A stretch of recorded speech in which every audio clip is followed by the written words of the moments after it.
The demon turns to Charlotte and tells her that he has been waiting for her. The knight screams and tells the main character not to do this because he believes that she needs to retreat because this demon brings death and cannot be defeated by relying only on human strength. The man claims that if he uses more magic in his condition, her life will be in danger and therefore suggests retreating. Charlotte asks where they will retreat because she believes that if they do not finish him off now, it will be the end for all of them. The knight agrees with the lady, and she says that this is why she is now going to fight until her last breath, because he himself taught her this. The girl believes that magic obeys the will of the one who uses it, and therefore suggests not to worry, because mana and magic are her family and friends, and this land is her birthplace, and this world is her ally. On the day of death, one girl saved the world, and the demon offers to remember his words because he still intends to come for her and swears to it. He claims that he will swallow her completely without a trace.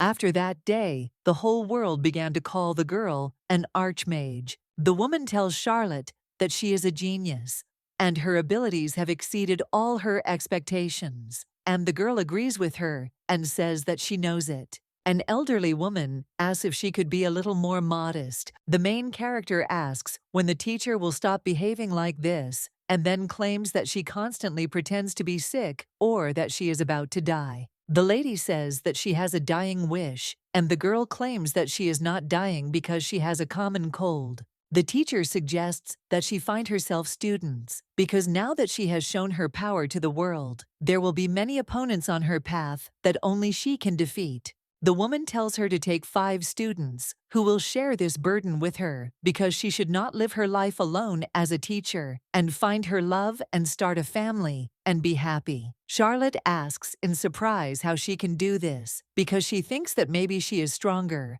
younger, and smarter than the teacher, but she doesn't know how she can find it. Hearing this, the lady took the broom and asked if this was how she showed her modesty, and then wanted to hit the student, but she quickly ran away. The maid watching these ladies smiled and thought that they were as full of strength as always. The main character hid, and the teacher asked where she went.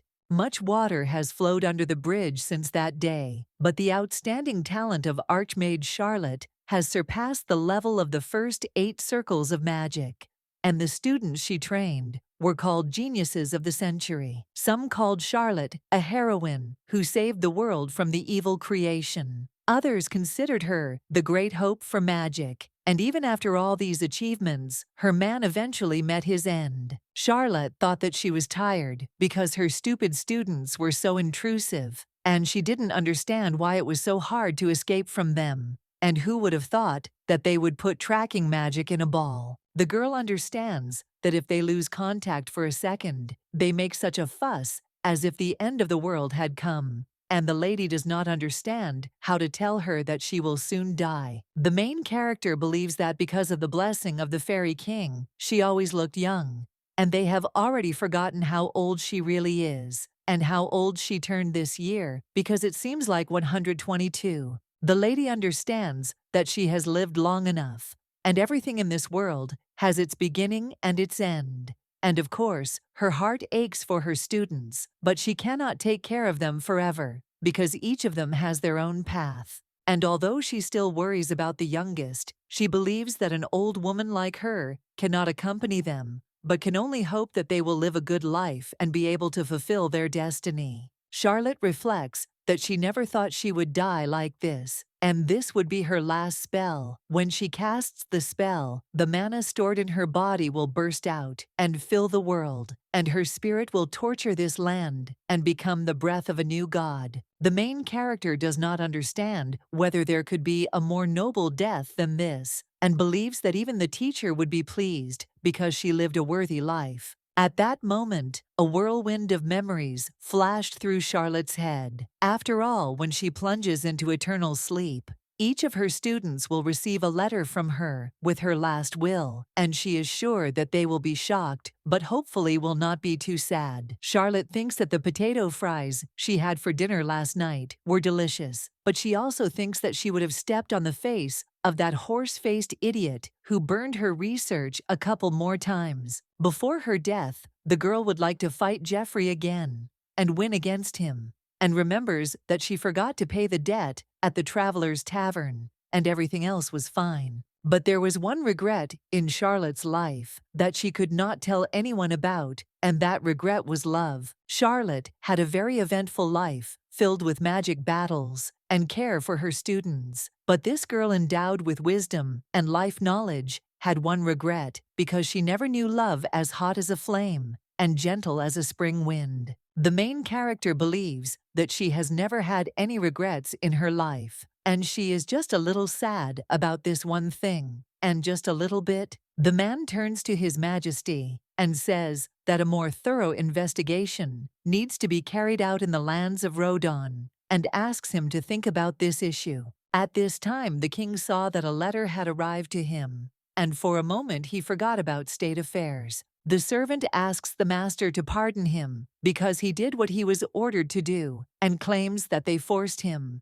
At this time, the master saw the letter, and it interested him very much. The girl with pink hair saw that the nest had fallen and asked the little chicks to sit quietly, and at that time, she saw a letter. At this time, the main character understands that this is the last path, and it seems to her that her dying spell worked, and she thinks that she is pleased, and also wonders if a person feels after death because her body seems lighter than a feather, and she thinks that this is because her spirit left the body, and she can see with her right eye as if she is still alive. Charlotte doesn't understand why she's still alive and thinks that her magic didn't work, but she assumes that, even so, she would have died anyway. The girl was confused when she heard her own voice. Archmage Charlotte, at the age of 121, has dedicated her life to serving the world, and she believes that she has finally entered into eternal sleep.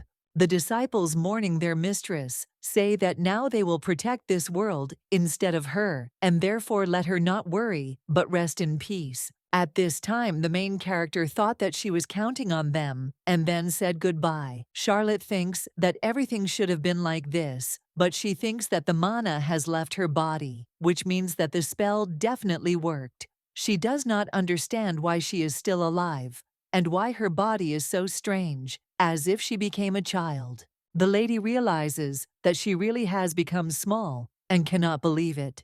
True magic begins with the will of a person who wants to fulfill the desire of the heart. The regret that she carried throughout her life, this little regret saved her life. It turns out that the reason for this was love. The guy with red hair asks what kind of love this is, and thinks it's just funny because these people have never met His Excellency, and yet they continue to send him letters declaring their love. The girl with black hair asks if he is jealous, and the man claims that it is nonsense. The lady says that their distinguished archduke quickly gained his fame, and now they have what they have. The guy with red hair says that the further you go, the more confusing this strange situation becomes, and he thinks that he should quickly find a girl he likes and marry her, and he should have done this 50 years ago. The man claims that today I was a little girl, and said that I was looking for His Serene Highness the Archduke, but at the same time I called him by name. He does not understand why this girl the size of a pea turned out to be such a rude girl. The guy says that her manner of speech was also very strange, and there was something generally strange about her. The little girl asks the young man where the nearest magic shop is, and wonders if he can tell her. The man looked at the girl in surprise and just kept silent, and she doesn't understand why everything is so complicated. Suddenly, he answers that the girl should turn the corner there, and when she sees the main square, then go to the 3rd street. Hearing this, the main character thought that she had come all this way here, but still couldn't meet Jeffrey, and her mana rings were empty, so she couldn't use the detection spell and couldn't teleport to him either. The man says that she is on the 2nd floor of a house with a blue roof, and then asks the little girl if she can hear him. At this time, the girl thought that she got rid of her things before casting the spell, and now she has nothing, and thinks that she needs to sell something to the magic shop to get money. The sweet lady thanks the gentleman and reflects on how it feels like she has returned from the beginning of her life's journey. Suddenly, the door with the guy falls on the man who told the girl where she needed to go. The knight asks the boy to repeat what he just said. Then he says that he is now in the land of knights, Klaus, and asks how he dared to say that there is a man stronger than their archduke, the master of the sword, Leuster. The guy claims that, of course, such a person exists, and that it is Charlotte, the archmage of the Marvel Empire, and there is no one stronger than her. The knight screams and says that he is a piece of shit and asks how a resident of Klaus can say such horrible words. The guy says that he is first and foremost a magician, and only then a resident of the duchy. Watching them, the girl thought that they were really fighting over some stupidity. The knight claims that he is a traitor and that he should not pollute the clean air of Klaus with his breath, and therefore let him get out of there to marvel. The guy asks why he should get out, since he believes that he is a magician, but still a citizen of Klaus. The little girl asks what they did and orders them to quickly get down from there, and the man screaming asks what the little one said and then orders her not to interfere in the affairs of adults and to stay away from there. At this time, the residents watched them and thought that they seemed to be arguing who was stronger, Archduke Leuster or Archmage Charlotte. They suggested that the boys get down from there, otherwise they would kill this nice young man. Charlotte screams and says that it's enough and let them go down. Hearing her, the men quieted down a bit, and at that time, the girl took the door from the man. The knight asks in surprise, what was that, because his body was just on its own, and he doesn't understand what happened, and then turns to the magician and asks if he just used a spell on him. Residents do not understand what happened, and it seems to them that the child just stopped a fight, and they think that adults should not behave like that in front of children. Archduke Louis asks the people what happened, because he thinks it was so noisy here just now. The little girl was surprised when she saw him. The gentleman asks His Majesty what happened, because he left right in the middle of the conversation,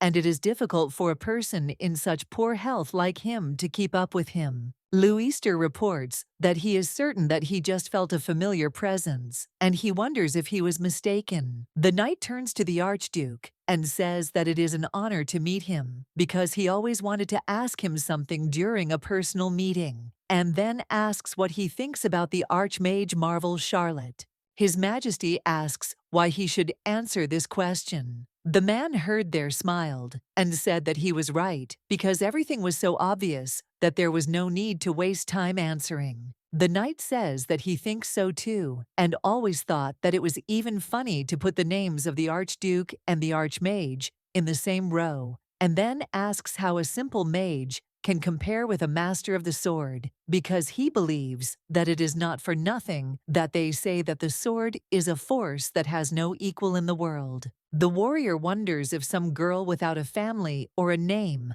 can stand in the same row with the Archduke, and he wants her to know the bitterness of her defeat. Hearing this, the gentleman grabs him by the face and tells him to watch his language, and then asks if he didn't want to become a knight, and he is sorry that his dream is not destined to come true. But it seems that he even trained his body, and therefore suggests listening to him carefully. The Archduke says that Klaus has no need of a worthless person like him. Watching this, the main character grabbed the gentleman by the cloak and said that it was enough she asked Jeffrey what he was doing and whether he imagined himself a king or a god. The girl asks if he has fallen into senile dementia and why he is torturing a man because of some words. The gentleman replies that he only wanted to scare him because he is so young and says such terrible things. His Majesty lets the man go and says he was just playing with him, and then kneels down in front of the little girl and asks if she is a Lottie.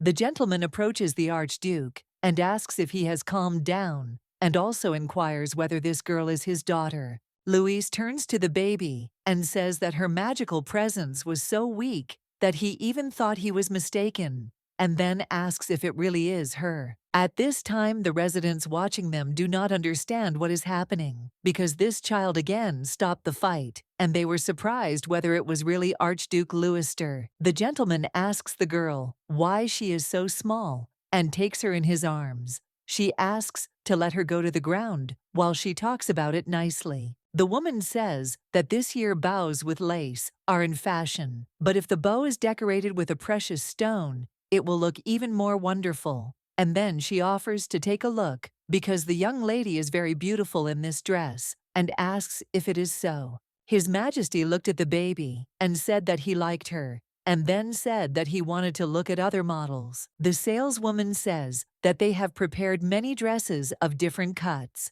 He says that this is excellent and orders to give a dress of each design. Charlotte objects and says, "That's enough," and then asks what he's doing and reminds him that she said that any clothes would suit her. The young gentleman asks if she understands that he's seeing her as a child for the first time, and asks what's wrong if she tries on these dresses. The main character turns to the woman and claims that this will be enough, and then tells her that she can go. The Archduke thinks that she likes to cause trouble and tells the saleswoman to leave them. The woman hearing this was surprised and did not understand what it was, and she became interested in why this little girl allowed herself to address the Archduke as you. Louis asks the girl why she looks like that because he couldn't contact her for a long time. Considering the state of her mana, he doesn't think that she changed her appearance with the help of a spell, and he wonders what happened. Charlotte says that she thought that there were no regrets in her life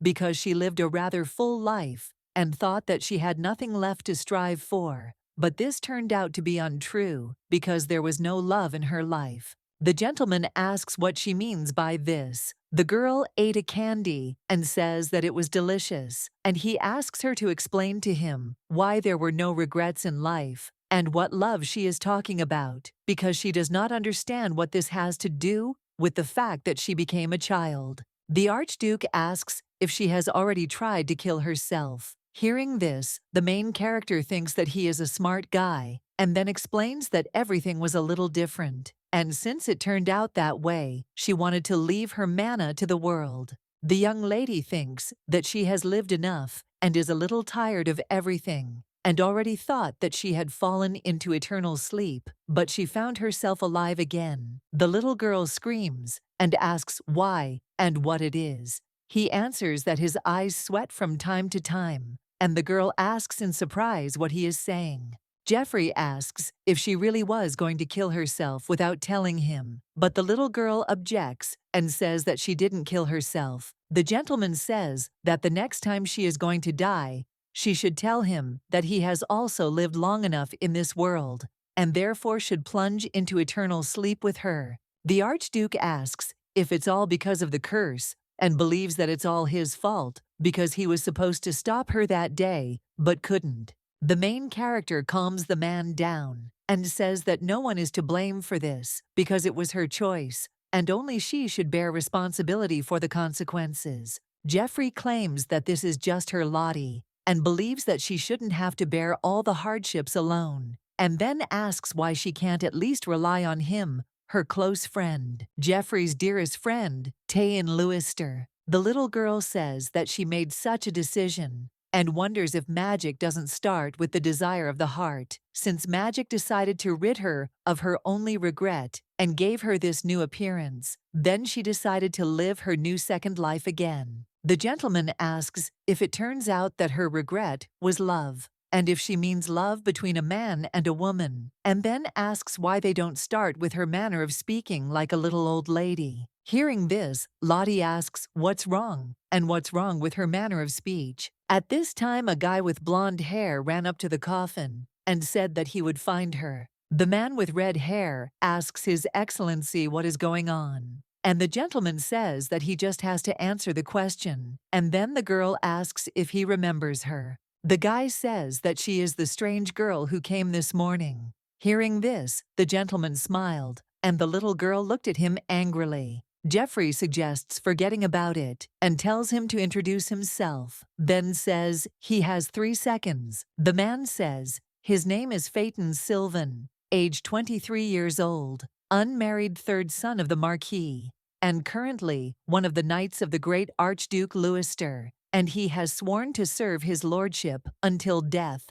and his hobby is reading special skills in fencing, and he cannot eat spicy food. Otherwise, he is not picky about food. The little girl says that he like her cannot eat spicy food, and the gentleman says that he is coming, and then claps his hands and says that he congratulates her because he has just become the personal protector of the Akmag, and therefore he is sure that he will cope.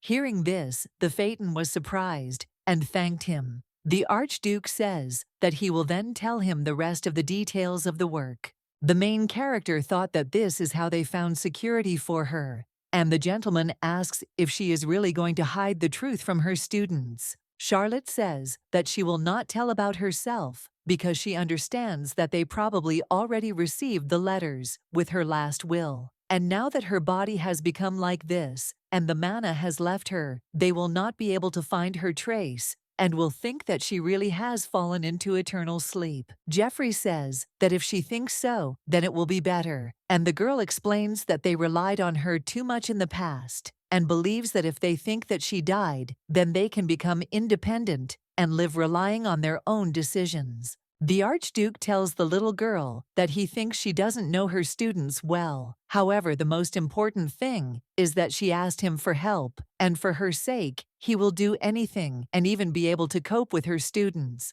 Lottie asks what else to do, and then threatens that if he lays a finger on her students, she will kill him. The man says that he understands her, and then reports that his eyes have suddenly started sweating again. The main character says that she liked this person, and Jeffrey thinks that these are quiet lands in a remote rural area, and the name is Aria Lyson. His Majesty says that from this moment on, Archmage Charlotte becomes the daughter of Count Lyson Aria Lyson. And then he says that he is glad that her eyes have healed and claims that in this life he will always be by her side and will do everything in his power to help her. The man says that as her best friend, he wants to wish her new life to be filled with happiness. At this time, the main character thought that perhaps this was the new chance that mana and magic gave her, and she believed that she would live not as an archmage who saved the world, and not as someone's teacher, but as an ordinary person. The girl asks what these little things are that look like ripe apples. Faton explains that these are Mrs. Aria's new friends,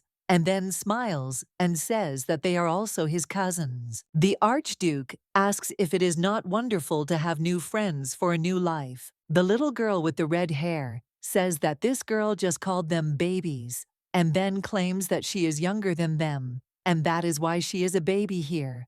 The gentleman reminds that he said that she really doesn't know her students well, and then he turns to him and suggests that he speak since he has already come. The silver-haired guy asks where Charlotte is. Jeffrey wonders if he's the one who should be asking her that question. The man explains that he hasn't been able to contact her lately, and asks what happened to Lottie. He claims that if Lord Charlotte stopped in Klaus's lands, then it's impossible for the Lord not to know about it. The Archduke says that the youth has become ill-mannered lately, and even if he is his friend's student, his patience has its limits. And then he takes the sword and says that it is time to take up his upbringing. The girl with red hair says that it's all hers, and claims that he promised last time. And the boy asks if she believed him, and then says that it's time for her to stop eating, because she will soon become a pig. The main character looked at them and said that there was no need to fight for food. Hearing this, the girl came up to her and hugged her and said that she was very good. The boy asks why she gave away her piece, because he thinks that his sister eats a lot anyway, and then he gave his plate with cake to the lady. Lottie says that it is not necessary and offers him to eat himself because he must eat a lot and grow big and tall. Hearing this, he says that she is really very strange, and then asks if her name is Aria Leeson, and asks if he can just call her Aria. Hearing this, the girl thought that this was now her name, and she was thinking that maybe Jeffrey was right, because in her new life, she should also be a new person. The main character says that he can call her that, and reflects on the fact that she should now meet new people and live and relax carefree in a new place, and perhaps erase that regret by meeting the person destined for him by fate. However, the young lady understands that she needs to grow up a little first. At this time, the lady turns to His Excellency and asks in surprise what happened during the night. The man replies that considering that 3 of the Archmage's students came to him, everything is fine. The Archduke remembered that they asked where their teacher was because they understood that he was with her until the end and asked to tell what happened. The girl says that it seems to her that no one present here knows where the teacher is and thinks that maybe something happened to her because she doesn't feel anything unusual about her presence. No mana, nothing at all. And she thinks that she really disappeared from this world. Another student asks what kind of nonsense she is talking about because she thinks that there is something and there must be something else. Jeffrey says that something really did happen to Lottie and asks if they could tell him more about it. The guy says he doesn't think his grandfather knows anything and then says he can't come to terms with it after this letter. The elf girl says that she will meet with Carcillion and thinks that maybe if they follow the teacher's path from Marvel, they will be able to find some clues. And the young man claims that he will find her even if he has to turn everything upside down. The guy with silver hair claims that he will come back. The Archduke thought that he should hide her well so that no one could find her and believed that it would be better for them not to see each other for some time. 8 years later, the young master asks Lady Lyson to wait for him. He kneels down with flowers in his hands and says that his heart belongs to her from the moment they first met,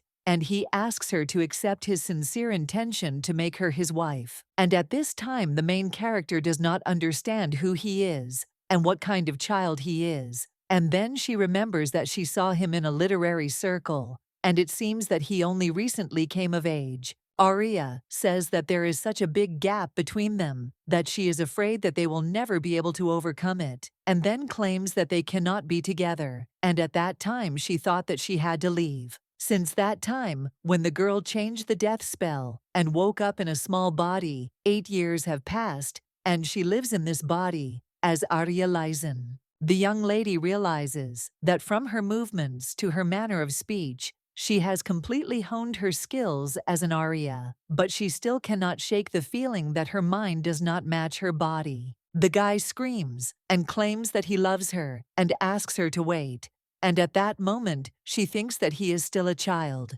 The girl with red hair asks why she was so late, and her brother suggests going faster. The main character says that she is already on her way, and at that time she thought that it seems that in this life, love remains unattainable for her. In the capital of the empire, Klaus, the girl quickly runs down the street, and then she hid. The man approaches the miss and says that everything is fine, and suggests that she not be afraid, and then says that they are not bad people. Lula's with them, and then suggests introducing themselves. The guy says his name is Jerome Halford, and the grandfather with red hair says that her name is Judith. The main character says that her name is Aria. The man holds a flower pot in his hands and says that this is a small explanation for the new members of the Lulu Club, because this is a new type of flower that the magician Merville bred 3 years ago. Judy says that it is a new fashion trend in event to grow Lulu. And then she asks the lady if it is not wonderful because it has magical properties and changes the color of its petals depending on the mood of the person who planted it. Grandpa says that when a person is happy, the petals are painted in a bright color, and when a person is sad, the flower darkens. But Lulu also has a romantic story connected to it. It happens very rarely, but if Lulu acquires a rich red color, this means that the person who planted it will meet the love destined for him by fate. The man suggests waiting a little, because he will now bring seeds for the beginners. Judy grabs the girl's hand and says that they will now go to a new place, and the man says that they should be careful because the seeds are already planted in pots. The lady with red hair says that the girl hasn't been to the capital for a long time, and so they should have time for everything. Aria claims that they will stay for some time, and therefore believes that there is no need to rush. The little girl says that she is right and believes that if she doesn't do anything, she will just sit in the room again. Aria says that they have been walking around the city for 10 days and asks if they can take a little break and suggests going in and eating cake since there is a very good place nearby. The man wanted to grab the girl by the hand, but Judy noticed it in time and did not let him do it, and then asked who he was. Aria tells her to let go because it is Lord Sylvan. The girl asks in surprise why he put on this cloak. The Lord praises the guys and says that they are great. The guy asks why he tried to sneak up on them like a thief. Sylvan explains that he needed to pass on the message without being noticed. The main character saw the carriage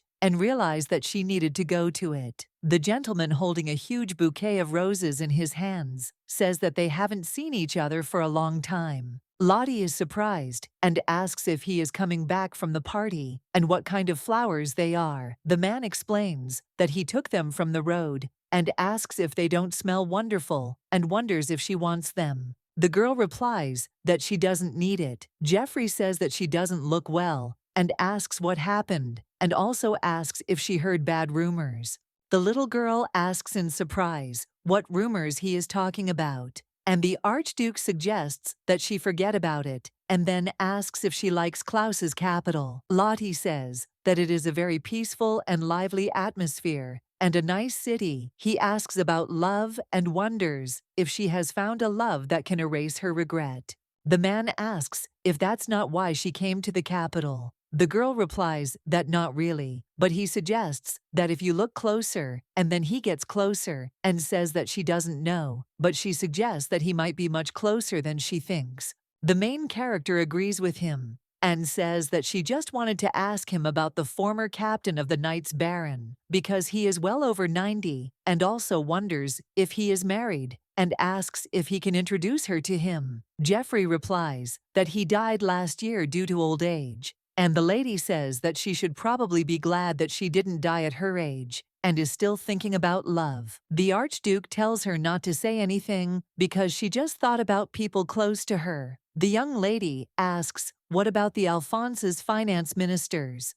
He screams and replies that his great-granddaughter just got married the other day. Lottie asks if this is true and then says that her congratulations and asks why he is yelling at her and says that his trousers will get dirty and offers to sit normally. The main character looked at the guy in surprise and asked what was wrong and what happened, and he answered that he just felt sad about something. Charlotte wonders if there has been any news from Marvel about her students. He explains that Marvel's sky is as peaceful as Klaus's sky. At this time, the guy runs away from the knights, but they suddenly surrounded him and said that if he continues to run away, he will only make his situation worse and therefore ask him to follow them. The young man thinks this is stupid and then asks why he is wasting his energy chasing him. Judy, when she saw the girl, asks if she has already talked to her brother Sylvan, but suddenly saw that she forgot her gloves at the club, and they were from a limited collection.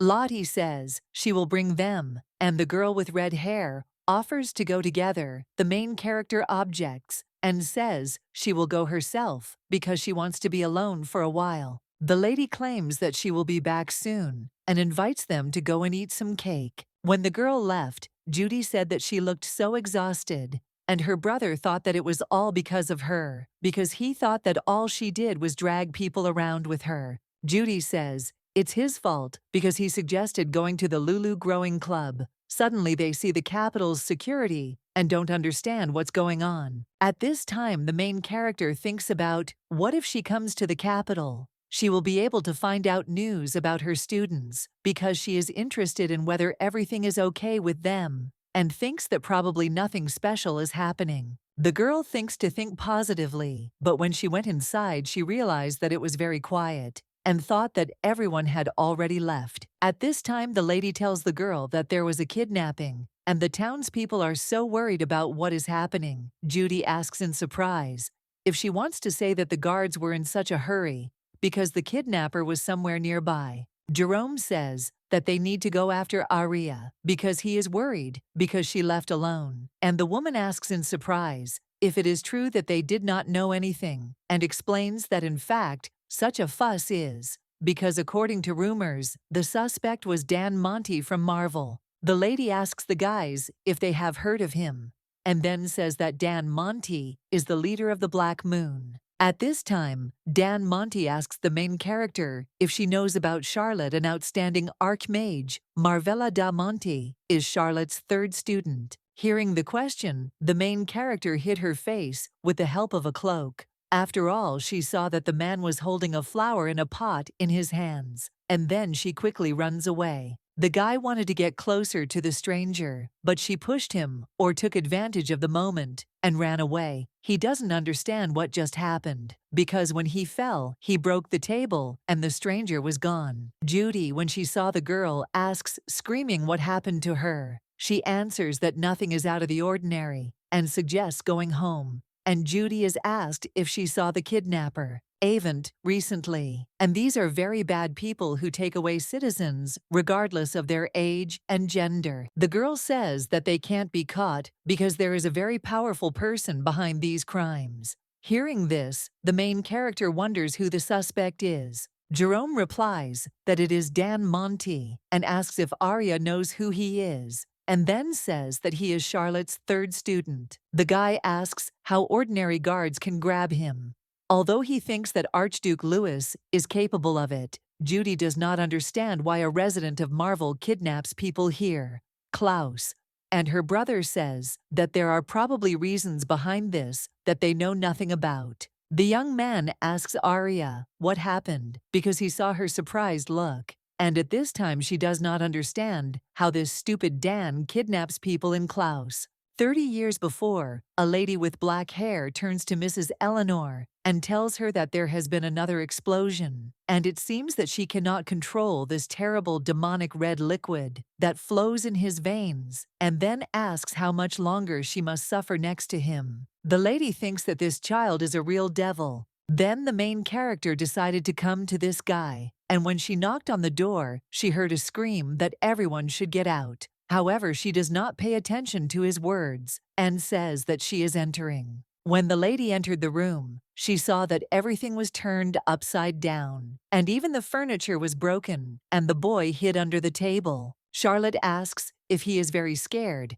and then says that she thought that the danger had already passed, but she was wrong. And fortunately, everyone is safe, because he tried so hard to cope with his powers, and he succeeded. The main character apologizes for being late, and then turns to the boy and asks him to go to her, and also suggests that he hurry up, because his teacher's hands are already hurting. Dan ran up to the lady and hugged her, and asked if it was true that no one was hurt. The lady replied that everything was fine, and he asked if that meant he was not the devil. Charlotte says, of course not, but the baby says it's very good. The young lady says that this is probably a misunderstanding. Hearing this, the man asks what she is talking about. The lady says that nothing, and explains that she is just talking to herself. The lady asks the butler if he has ever heard of kidnappings in event. He replies that he does not know the details, and then asks what happened. The main character realized that Jeffrey, this man, definitely knew about this, but did not tell her anything, and believes that she should know for sure. But first, she must investigate everything. Charlotte put on a black cloak and decided to go out into the city, but realized that judging by the number of guards, the city's security had been strengthened. But she went out unnoticed. The lady thought that there really was a kidnapper operating in the capital, and she wondered where he had gone. People in raincoats grabbed the man and said that they were not bad people, but at that time he lost consciousness. The guy asks what he will say because he thinks that the hair is quite similar and understands that it would be nice if the eye color matched. And his friend claims that he is not a woman. The guy turns to the master and says that he thinks there is someone else here. Hearing this, he understood and went around the corner and saw a girl there and then asks how Miss is doing. The student says that if there is a witness, then it can create a headache for them later, and the stranger asks to spare her. They tell her not to be afraid because they will not hurt her, and think that it is simply somehow inconvenient because she does not fit the criteria by which they select people. The man asks what they will do, and at this time the main character comes up to them and says that firstly they will apologize for scaring the young lady and then send her home, and they themselves will voluntarily surrender to the guards and receive the punishment they deserve. Hearing this, the guy asks in surprise who she is, and Lottie, without thinking twice, punches him in the forehead and asks if they are planning to kidnap people because she can't believe that they have stooped so low. The lady says that she never taught them this. Gilhart, the head of the Black Moon, asks how she knows her name. Hearing this, the main character thought that if the boss himself was doing this, then the order was given personally, and she wondered why he did this, and he offers to kidnap her because she also wants to participate in the kidnapping. Hearing this, Gilhart smiled, and the assistant tells the chief that this girl is crazy and asks if they should take care of her. He objects and says that it is not necessary and suggests taking another look at her because this girl has golden eyes and wheat-colored hair that radiates a soft silver light. Gilhart claims that it has been a long time since he saw such perfection, and then says that they are just looking for a person, and she just fits the description perfectly. The man approaches the miss and asks her to allow him to take advantage of her generous offer and kidnap her. Then he offers to go with them. The gentleman smiled and said that this is exactly what he told them, because he couldn't imagine why they needed an old man like him. The girl says that she also told them almost the same thing and asked them why they would take such a useless person like her, and they answered that there are no useless people in this world, and the life of every person has its own value. Hearing this, the main character thought that she did not understand what kind of strange situation this was, and observing the easy casual conversation, she believed that they had really been kidnapped. Charlotte believes that they have gathered here, not one or two people, and does not understand why they needed all these people. The lady remembers that they then said that they were looking for a person who fits her description and understands that she has a bad feeling. At this time, the head of the Black Moon enters the room and asks for a moment of their attention, and then apologizes for making them wait. The man first thanks them for their cooperation and offers to move on to explaining what is happening, and then asks if any of them have a pet, a large dog or a cow. The girl says that she has a cat at home, and the other girl says that she has a dog. Gilhart explains that they should just know that this situation may resemble the situation with their pet, because he may have a hot temper, but he will not attack his owner and will never bite him, and therefore they have nothing to worry about. The gentleman suggests that for their safety, they stand in a single row. At this time, the main character saw Dan and then hid behind a woman, and she became interested in what was wrong with him because she understood that he looked completely unimportant, but felt that his mana was in a calm state. The man checked each person and put a bandage with a golden stone on one of his eyes. However, no girl came up, and it was the turn of the main character. Dan looked at the lady, who at that moment closed her eyes. Gilhart asks if he is sure that this lady is not her, and suggests trying to put on a blindfold. The gentleman suggests that the next people wear a blindfold and apologizes for the inconvenience caused. Charlotte realizes that he is looking for people who are like her. The girl looked at Dan, who grabbed the man, and asked if he was a teacher, and the grandfather claims that he is a wonderful young man, and his assistant says that today they will choose him. At this time, the main character does not understand what he is doing, because the grandfather does not look like her at all because he is a man. The gentleman suggests sending everyone else home and apologizing for the inconvenience. Dan tells the man calling him teacher that he can't sleep. The helpers ask people to keep all this a secret and take these gifts with them, and also wish them a safe journey. When the lady was about to leave, the head of the Black Moon turns to her and says that it is strange because he thought that it would be her, and then says that they have been looking for one person for a very long time. The man says that of all the people they chose, she fit the description the best, but it seems he was wrong. He thinks that the grandfather will stay here for a while, and then they will safely escort him home. Gilhart tells her not to worry, because they won't do anything weird to him, and then tells her that the leader sleeps very poorly, so he needs someone to tell him stories so he can sleep.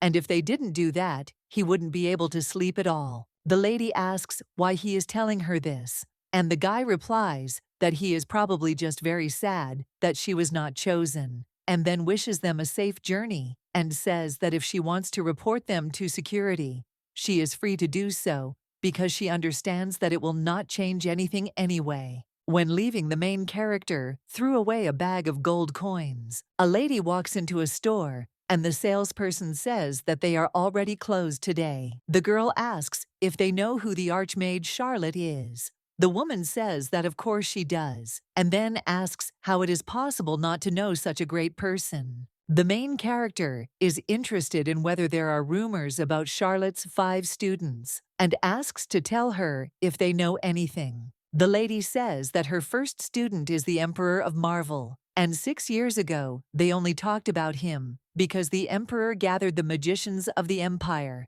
and with their help invaded Klaus. The Emperor announced that he was looking for one person, and she thought that this would lead to war, and the whole country was only talking about this. And then he asks where the lady was at that time, that she did not know about this incident. The woman says that it is just a rumor, and then it is reported that the second student is the keeper of the Pantheon. She tried to resurrect someone, and as a result of casting a spell, she destroyed half of the sacred forest. And if she had not stopped her research, she would most likely have destroyed the entire world. The third disciple is Dan Monty, the leader of the Black Moon. And this man is simply the product of evil, and it seems like something happened 8 years ago, and then he went crazy. Before that, he was committing atrocities all over the continent, and now he moved to Klaus, and then he asks if all the fuss in this city isn't because of him. The lady says that nothing is said about the fourth disciple, and she heard something about the fifth disciple, because they say that he fell into eternal sleep,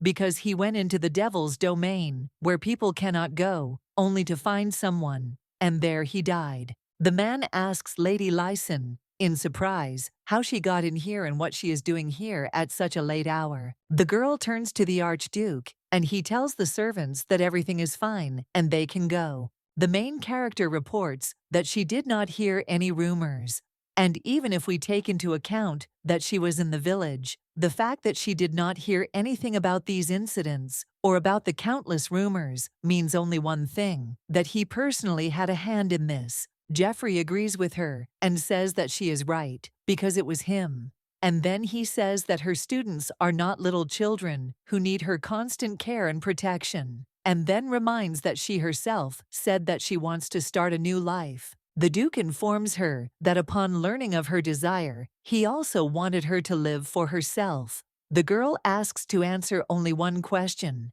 and asks if any of these rumors are true. The man says whether they are true or not, she should not worry about it, because she believes that this is all an event of days gone by, and there is no point in resorting to magic for the sake of this nonsense. The gentleman claims that she knows that in her condition, she cannot use magic, and the girl claims that this is why she is now using her fists, and asks him nicely, and he be so kind as to answer as necessary. Jeffrey shows a pile of papers and says that this is all the information he has collected about the activities of her students over the past 8 years. Charlotte tells him not to mock her, and the gentleman claims that he is not mocking her, but simply put everything in order as it should be. The main character does not understand what these scoundrels have been doing all this time, since there is a lot of material on them. Jeffrey says that he was a little surprised too, because he had to work hard to make sure she didn't find out, and then he apologizes and explains that he is looking for a way out. The girl asks what he is talking about, and the gentleman answers that it is about the curse and says that it has not disappeared because she tried to kill herself without telling them anything because she knew that this truth would hurt them. The Archduke says that he will not allow this to happen, and no matter how long it takes, he will find a way out and asks not to worry about anything until then. Charlotte says that she did say that she wanted to live a new life, but that doesn't mean that she'll abandon her students to their fate. He says that he knows that all this new life and talk about finding true love is just an excuse to avoid showing herself to her students. The gentleman suggests simply telling him the truth, sincerely and without embellishment. And at that time, the lady thought that she had told him the truth. Sylvan turns to His Excellency and says that he does not know why he does not answer and does not leave the room, but now he will have to personally go to him to make sure that everything is okay. When the man saw the gentleman, he asked in surprise if he had been attacked last night. He replied that the greatest magician in the world was coming to him, and his life was still flowing in his veins. The assistant explains that he meant the life of the attacker, and they must interrogate him immediately and find out who gave the order. The Archduke orders him to stop shouting and then tells him to leave because he wants to be alone. At this time, the gentleman thought that she hated him again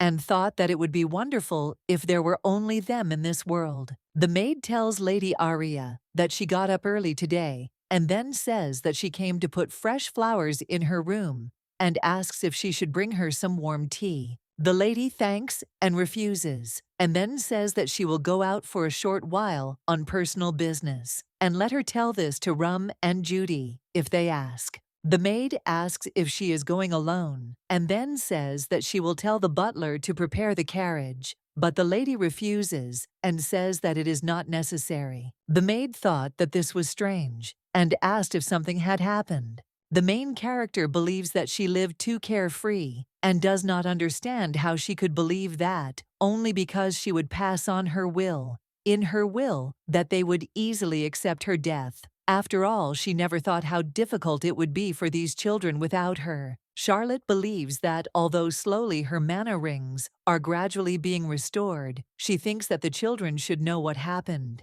and accept her death because she disappeared from this world, and they have the strength to live without her. The lady thinks that the first thing she will do is stop these kidnappings, since they were here last night, and assumes that most likely they have already left this place, and of course left no traces. The girl became interested in how she should track them down and where they could have gone. Charlotte saw the man and thought that they were still here, and she became interested in how Klaus's public order violators behave, but she realized that this was too strange. The main character turns to the young man and says that she feels like she is lost, and then explains that she was just looking for the Louisiana Memorial Park. The guy grabs the girl by the shoulders and says that she is just in time and calls her a sweet victim who came into their hands herself. Suddenly, a man in a black cloak appears and attacks him. Charlotte wondered why he popped up so suddenly and thought that he must have been following her. She turns to the man and asks if he is the person who has been following her for the past few days.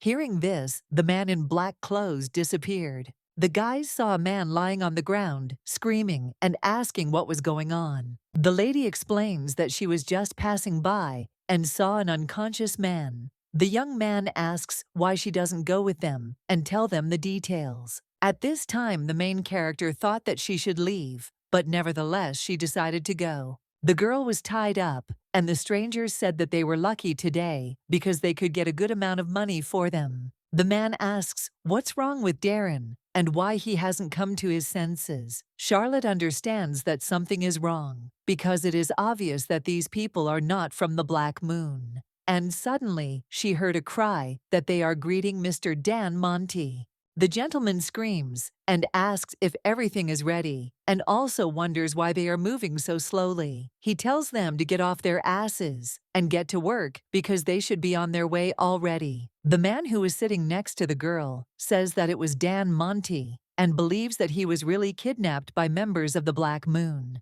The man says that everything is correct because they are the Black Moon from Marvel. And this man is the third student of the Archmage Charlotte, Mr. Dan Monty, and therefore suggests not to even think about escaping. At this time, the main character thought that it turns out that they are pretending to be him and his order, and therefore committing all sorts of atrocities. Charlotte saw that the men were dragging a man, and she recognized him as Dan. The robber offers to throw him to the others, and thinks that they are lucky to have gained another man without any effort. The main character does not understand what is wrong with him, and assumes that his people forgot about him and left him here. The man screams and tells her to move, because they have to get out of here before the guards arrive. The lady looked at the guy and thought that he had simply fallen asleep. The lady remembered that when Julian brought her boy, she said that no matter what she did with him, he did not move, and it seemed to her that he really died, and then asked whether to throw him out. The teacher says that he did not die, and tells her not to talk about the fact that she will throw the man away like an unnecessary thing. Charlotte says that Julian is an adult, and therefore asks her to take care of Dane, because this child suffers from great fear. And the girl says that during his rare sleep, he looks like he is dead, only because he usually cannot sleep at all. The robber suggests tying up Dan, because he believes that the man has woken up. Meanwhile, the main character turns to him and says that right in front of him, there are people who are pretending to be him and his order, and asks what he is going to do. She wonders why he allowed them to tie him up, and she wonders if he really doesn't understand what is going on there. The girl asks if he is just going to watch for a while to properly assess the situation. The robbers inform the master that they are ready, and then they put the people in the cart. After a while, the man announces by shouting that they have arrived, and tells the people to come inside. Charlotte thinks that this place looks like a prison, and the people who met them greeted Mr. Monty. The lady realizes that this is a huge underground prison, and she thought that they are a small organization of criminals who imitate the order. The lady believes that if their criminal activity in event has reached such a scale, it means that there is a much more influential figure behind them. The man screams and asks Mr. Monty to let him go because he has a sick child waiting for him at home, and he has no one else. Monty tells him to shut up and then seduces him. Whether that child dies or not is not his problem, and so he suggests hiding in the farthest corner of the cell and shutting up. The man says that he only managed to save up money for the medicine, and if he doesn't take it, the child might not survive, and he's only 5 years old, and he might die without the medicine, and therefore asks to let him go to him, and then begs, Monty says, to open it, but at this time the girl does not understand what he has planned. The man thanks the gentleman, but suddenly feels a strong blow. The mercenary claims that he told him to shut up and sit quietly in his cage, and claims that it is his own fault for not listening. He asks what to do with them if they are spineless slugs who only listen when they are writhing in pain. The robber grabs the man and asks if he really thought he would let him go because of her snotty story, and then says that she will have to remind him who he is. The main character turns to Dan with her thoughts and says that if he doesn't do something sooner, and at this time the man speaks screaming so that everyone would prick up their ears and remember that he was given to Monty. But suddenly he heard laughter and asks who dared to laugh at such a moment. The guy in black clothes asks for forgiveness and says that he is guilty, and then explains that it is just incredibly funny so much that he could not control himself, and at that moment, the chains from his hands broke. The bandit screams and asks what is going on, because he thinks that these shackles were made of the steel of the law,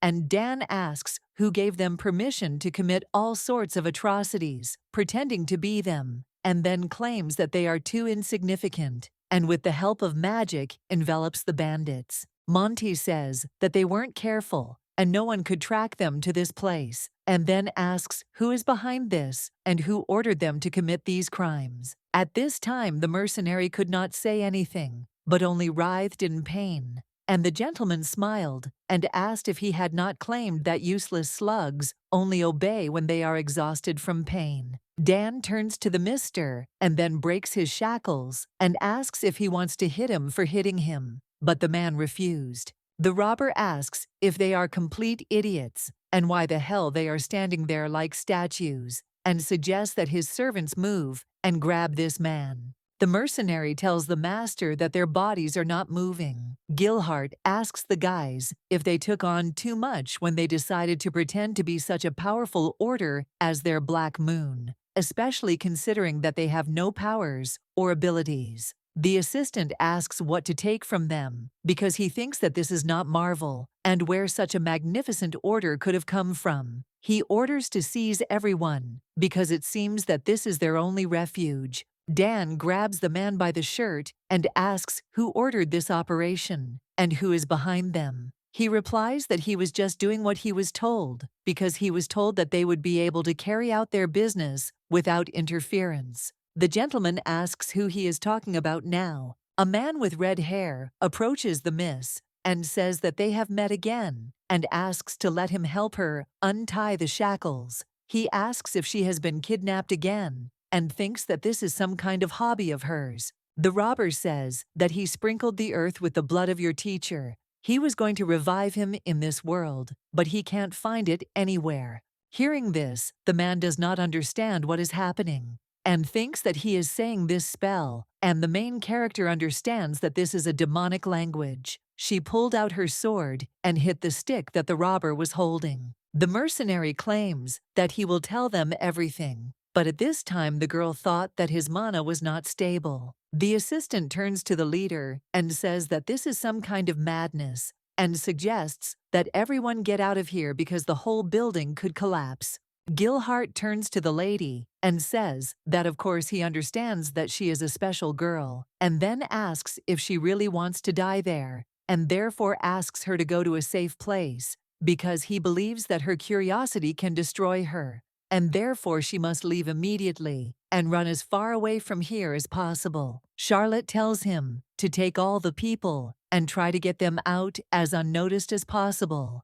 And when he gets out, he should not forget to take all these scum with him, and she will stay there for a little while. Sylvan asks the lady what she is saying, and if she is crazy, she replies that she will explain everything later. And the man claims that she does not understand at all what situation they are in, and thinks that she cannot help here. The Lord offers to take a look, and then asks what she can do with the Archmage of the 6 Circles who has lost control of himself. And he does not know why the leader entered this state, but he understands that now no one will stop him, and if she values her life, then he conjures her to run from here as far as possible. The main character asks if he is suggesting that she leave this idiot to her fate. He claims that all he can do now is wait for the leader to calm down and come out of this state, and tells her to stop being stubborn. However, the girl objects and tells him to let her go before she hits him. The man with red hair says that it seems that their eyes just met, and that means that as soon as he counts to 3, she should run. And if he dies, he asks to pray for the repose of his soul.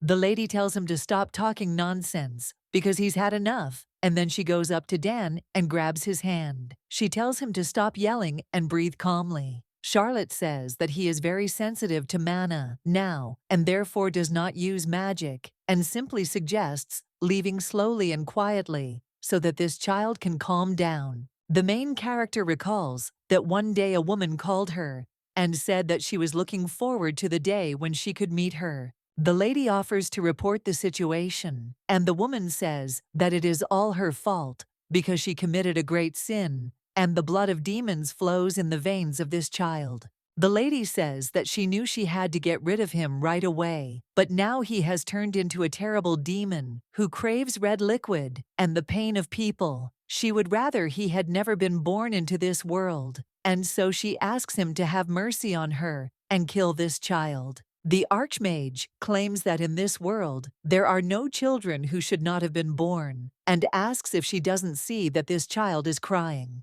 At this time, the main character thought that she does not see life in his eyes, and it seems to her that he is really about to explode. She knows that since he grew up, this has never happened, and she wondered if he is really suffering so much. Charlotte wonders if she can calm him down in this state, and if not, then she has no other choice but to. The lady grabs Dan by the shirt and mentally asks him to remember her. The main character thought about the first meeting with him. She called him a sweet child because she was told that his name was Dan and he was born with great power. However, she sees that he is not yet ready to control her and asks if it was hard for him. The Archmage says that until his body and mind become strong, he asks to allow her to support him and help him in everything, and then says that if he is with her and nearby, he will no longer suffer. The lady claims that next to her, his heart will be calm, and he will not have to be afraid of his strength because she is a million times stronger than him and will be able to stop any of his attacks, and therefore he will have no reason to cry because he will not hurt anyone again.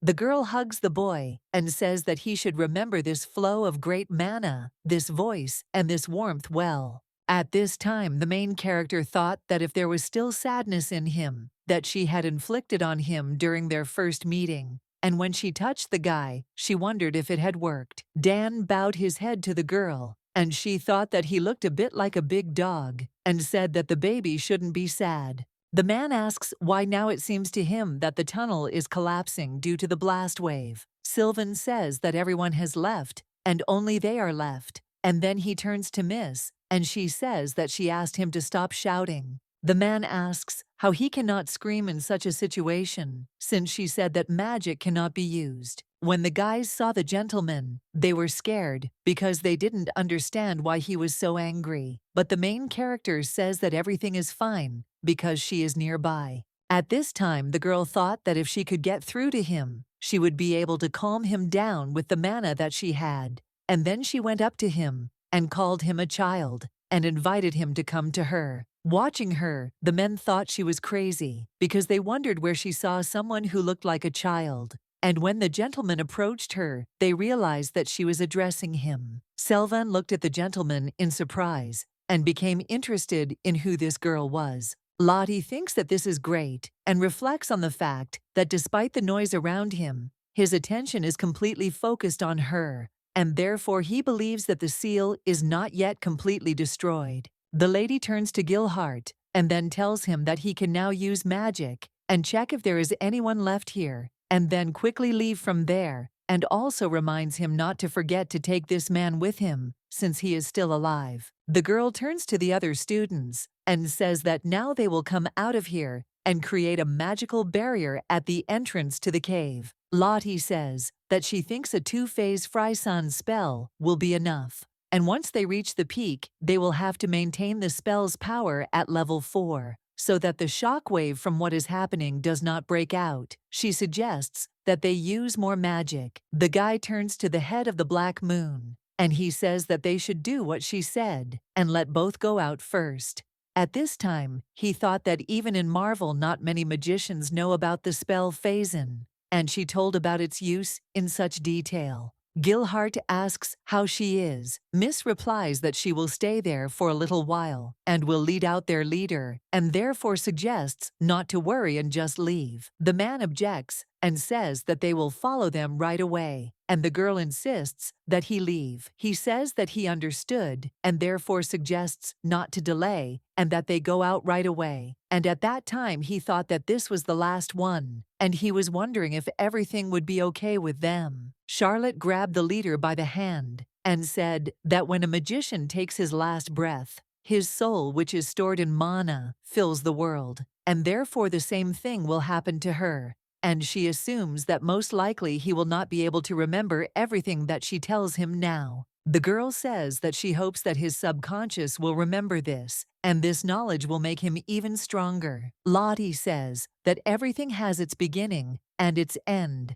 and every person's life is filled with meetings and separations. This life experience leaves their memory and precious memories, and she would like that she too would remain in his life, only as a precious memory. The main character claims that even if she is not next to him, everything will be fine, and he is no longer a little child, because he believes that he has learned a lot and can do a lot. And now that she is gone, there are many good people left next to him. Charlotte touches the leader's face and says that this is why everything will be fine with him, because now he has become so strong that he no longer needs a teacher. Hearing this, the gentleman grabs the girl by the hand and says that he needs her, and says that he is not at all okay, and calls her teacher, and then begins to cry. When the guy hugged the girl, she thought that he was behaving like a stupid child, and at that moment, an explosion occurred, and people saw that the entire tunnel had collapsed.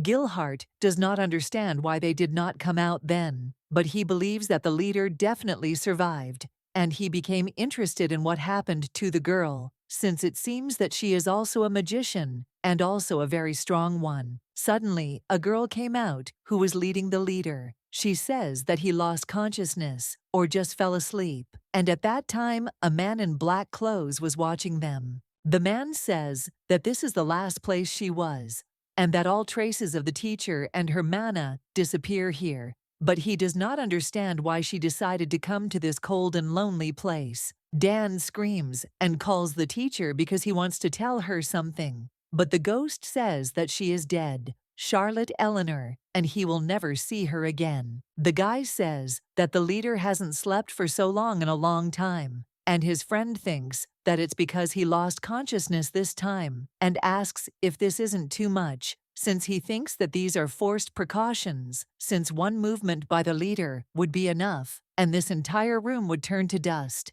The leader of the Black Moon turns to the guys and asks if they are here again, and then states that the leader is not a monkey in a zoo, and therefore suggests that they stop coming here because the leader needs to rest. Jody turns to the main character and asks her to tell her what she did alone all day yesterday, and her brother says that he is also interested because the butler said that when she arrived, she was covered in dust and dirt and looked unwell. Aria says that she has to tell them something and that they should stay away from her for a while because something is going on and she doesn't know anything about it. The main character understands that she cannot expose these carefree children to danger, and she must first find out everything and collect enough information. Judith asks, in surprise, where she got such thoughts, and also asks if she doesn't like the capital and if she wants to return home. Jerome thinks that since they arrived in the capital, something strange has been happening to her, and she is always lost in her thoughts, and then asks what is bothering her, and if she doesn't say anything, they will worry about her. At this time, the butler enters the room and tells Milady that she must go outside and see this with her own eyes. The girl saw a carriage that brought a lot of flowers, and the Archduke who came to pick her up.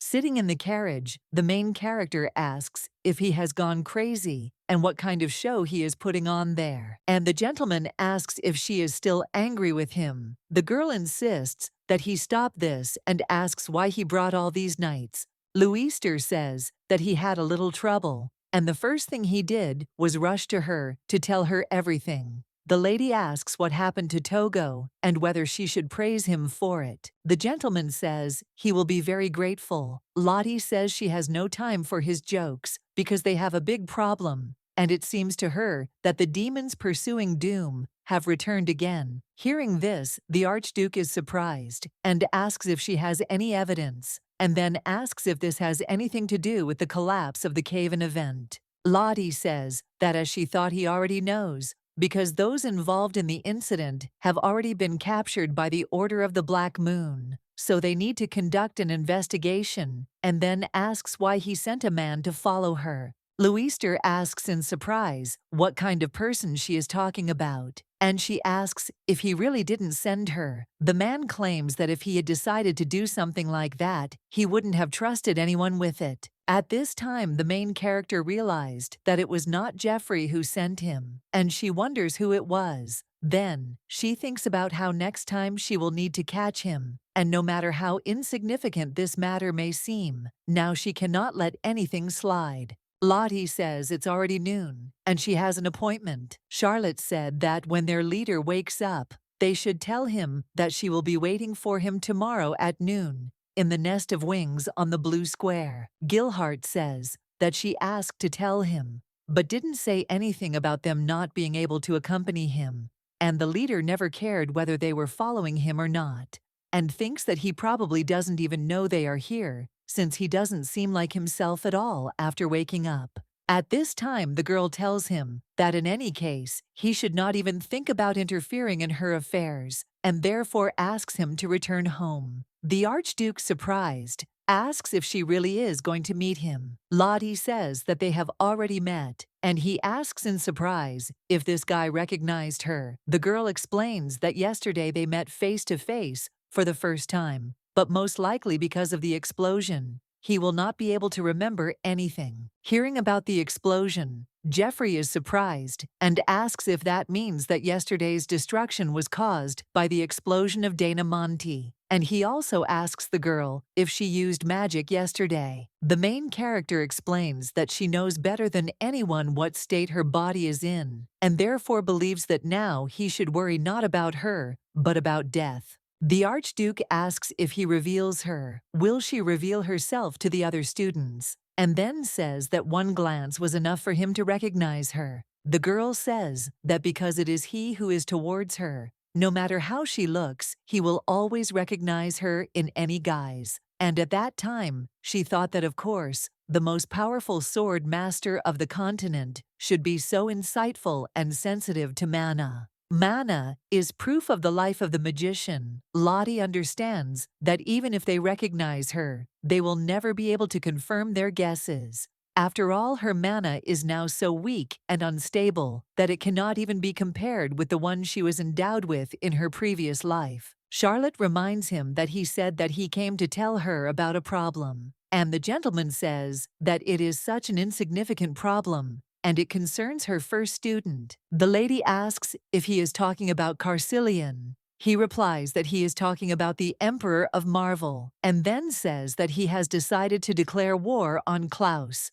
The man smiled and said that on such wonderful sunny days, the teacher always said that this is the best weather for a falling meteorite. Charlotte reflects on the fact that she has lived a long life and has had to make choices countless times, and she thought that in most cases she chose the right path and thinks about whether she made the right decision when she met her death. The main character reflects on the fact that for some reason, it seems to her that she has not thought everything through properly and understands that she cannot appear before Dan as Charlotte Eleanor. The girl approaches the leader and says that she is Aria Leeson, and then shakes his hand, and he says that he is Dan Monty. At this time, the young lady does not understand why he is staring at her like that, and thinks that he might drill a hole in her head with his gaze. And then she says that there are so many people on the first floor and no one here. The leader says that he asked everyone to leave. Hearing this, the girl became interested in how long ago he came here, and then says that she understands that he has accumulated a lot of questions for her, and asks how long he is going to hold her hands. Dan replies that he was simply afraid that she would run away from him, but the lady claims that she will not run away, and then asks if he really remembered what happened yesterday. The man explains that he doesn't remember the details, and then asks if she saved him. Then, hearing this, Lottie jumped up, and when she looked out the window, she saw a man watching them. He asks if she is going to grab him, and the lady objects and says that he should grab him. The main character does not understand what it was because she just felt an incredibly strong presence and thinks that it was as if it was screaming that he was here, and understands that a lot of time has passed since she felt something like this. Charlotte thinks that if it was somehow connected with the death, she would have found out immediately. However, she thinks that if she grabs him, she will know for sure. Dan tells the stranger in black to stop. Seeing this, Gilhart says that he will follow the girl and let them go to the leader, and if there is city security there, then let them not aggravate the situation. The leader of the Black Moon became curious about what was going on and who the leader was pursuing. At this time, the main character thought that she would first finish this story with Dan, and then, having clarified the situation,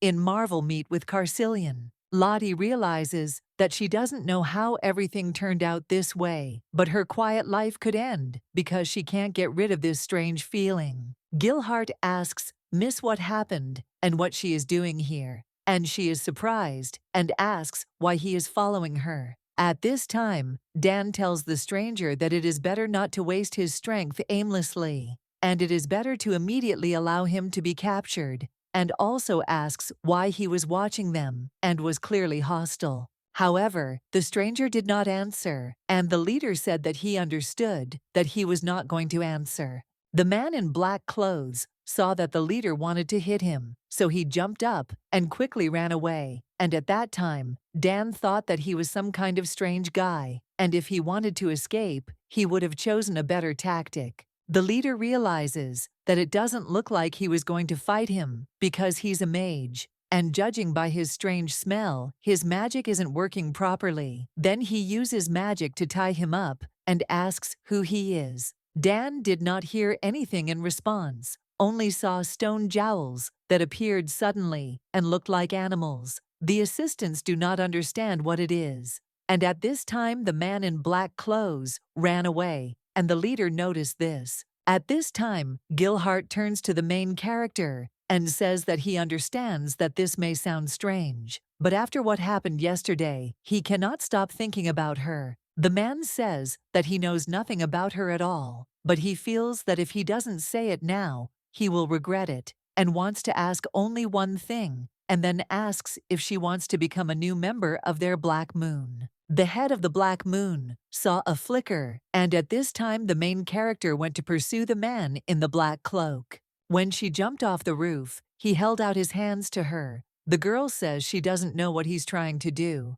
but apparently he wasn't running away from her and knew she was already close enough. Lottie wonders who sent him and why he is following her, but having heard nothing, she realizes that these questions are pointless, and then asks if he can summon the darkness and control it, since she believes that this is the same as revealing her essence. The girl came closer to him and took off the hood, but she still couldn't see his face. She says that even after so many years, there are people who are ready to follow death, and then asks what he knows about her, and also wonders if he has anything to do with what happened yesterday. Charlotte claims she doesn't know how much he knows, but wonders why he doesn't think twice about revealing all the information. The main character saw silver hair and says that he can do something like that, but at that time the stranger runs away. And at that time, the girl thought that this couldn't be, because he couldn't be here, and the man in black clothes blurred, and she realized that she couldn't see well because she started to stagger and her head hurt,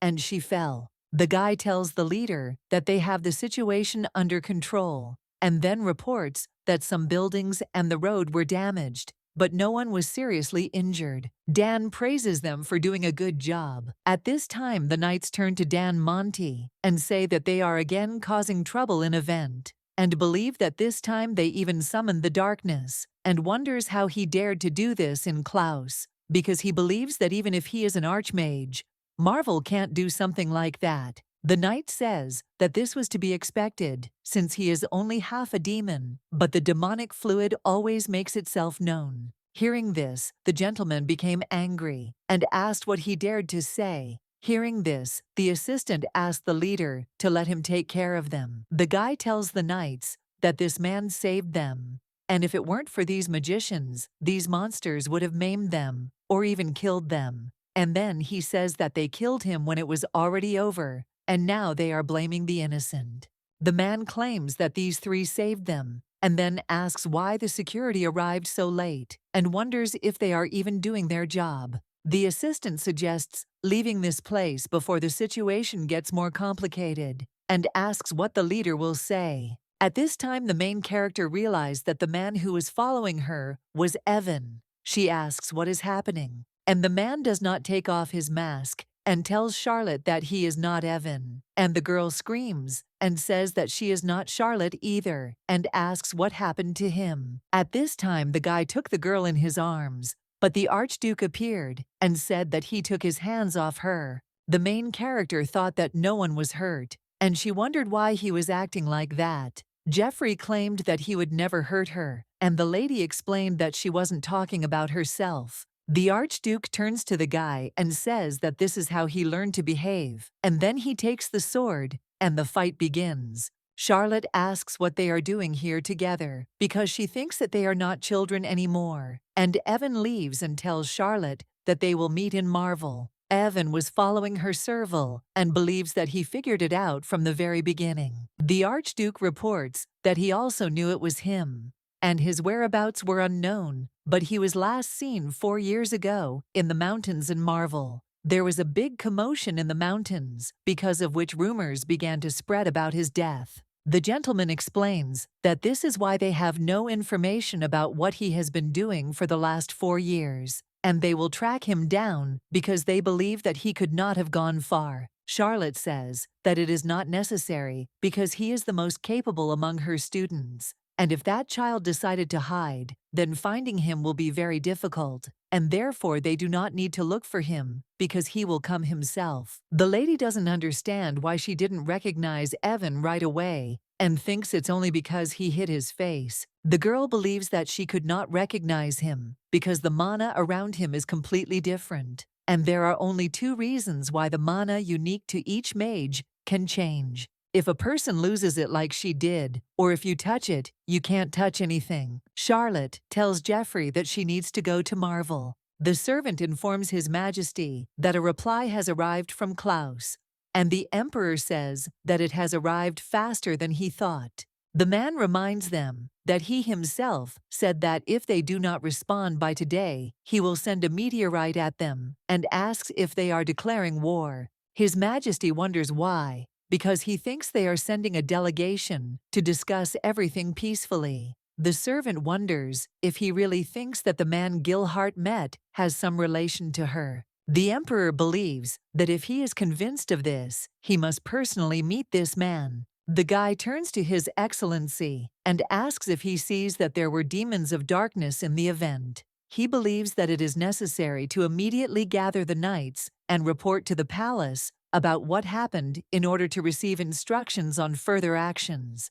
and therefore His Excellency must first gather the knights. The main character tells the leader that it's okay that he ran away because he protected the people. The girl says that it's wonderful. Dan asks his grandfather if he wants to tell him anything, and the Archduke replies that he has nothing and says that he is terrible and will never forgive him. The guy asks in surprise what he did, and the gentleman explains that he hoped to get information from him about what happened in event and wants him to hand over the criminals to them. Jeffrey believes that this is Klaus's business and their actions here are limited, so he offers cooperation because he thinks that it would be nice if they quickly settled everything with joint efforts before the situation gets worse. The gentleman believes that then they will all be able to breathe freely. At this time, the main character tells the maid that she just wanted to change clothes. Hearing this, the maid, surprised, says that she is the only lady who is close to His Excellency, and therefore they must serve her in the best possible way. Charlotte thought that it seemed like they had gotten it all wrong,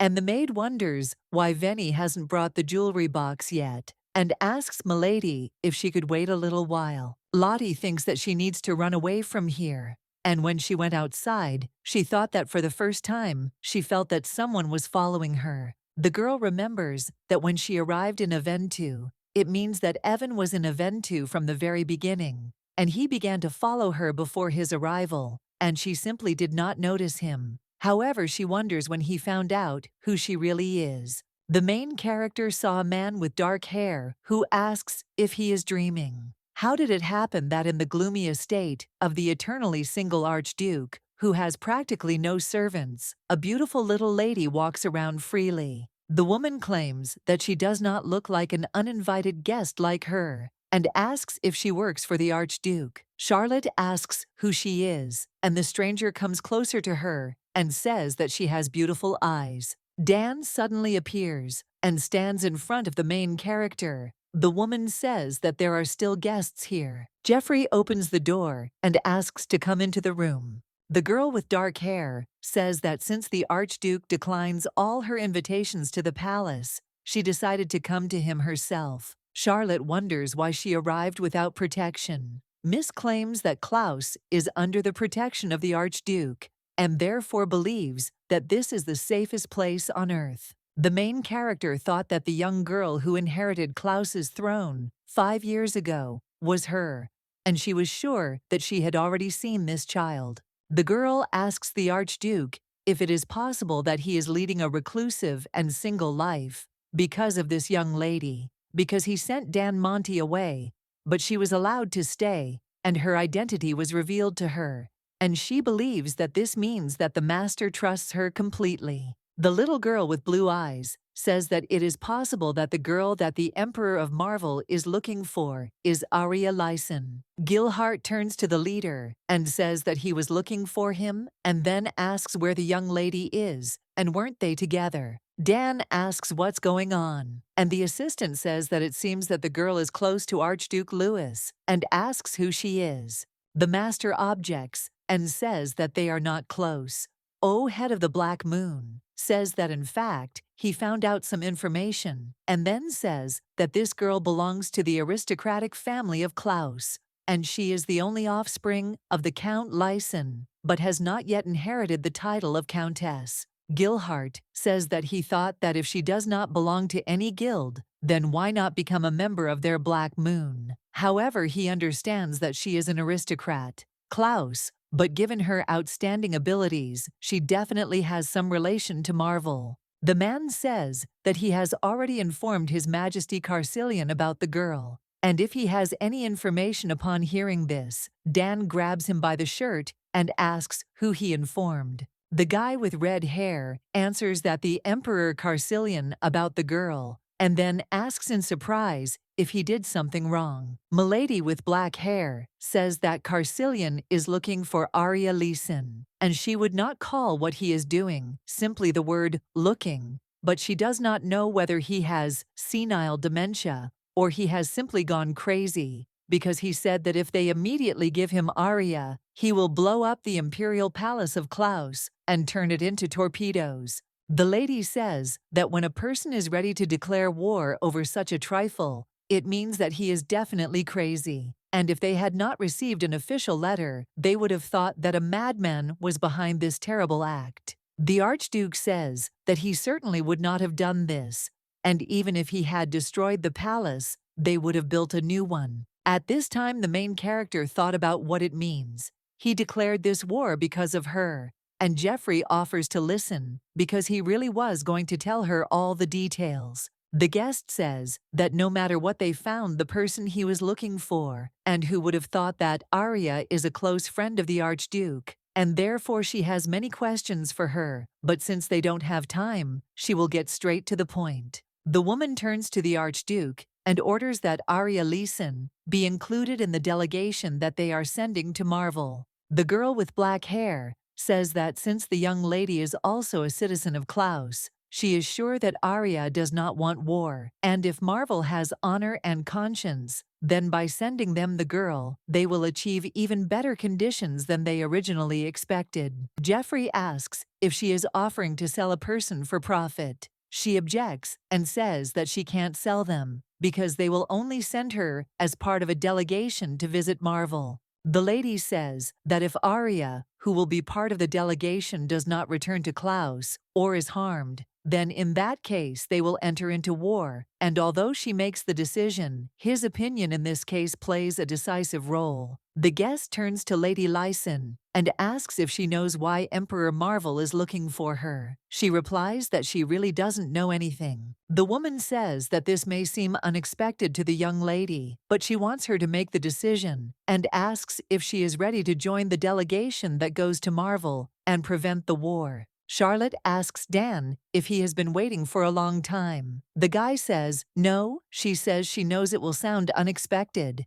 and then says she is going to Marvel. The leader says that he will go with her, but the girl objects and says that he cannot, and asks not to look at her like that. And at that time she thought that the day when she herself admits to them who she is will never come. Lottie tells Dan that she knows who he's thinking about when he looks at her. The main character reflects on the fact that if she becomes Charlotte Eleanor again, then in the end nothing will change, and then says that the problem is that she is an Aria. The leader asks if he can call her Miss Aria, and she agrees, and says that he can call her whatever he likes. He asks when she is leaving, and the girl replies that tomorrow morning. Charlotte claims that even if he looks at her like that, he still won't be able to go with her. And then she says that she wanted to ask him for a favor and asks if he could listen to her. At this time, the Archduke tells the guest that he cannot take her further. She says that this is unexpected,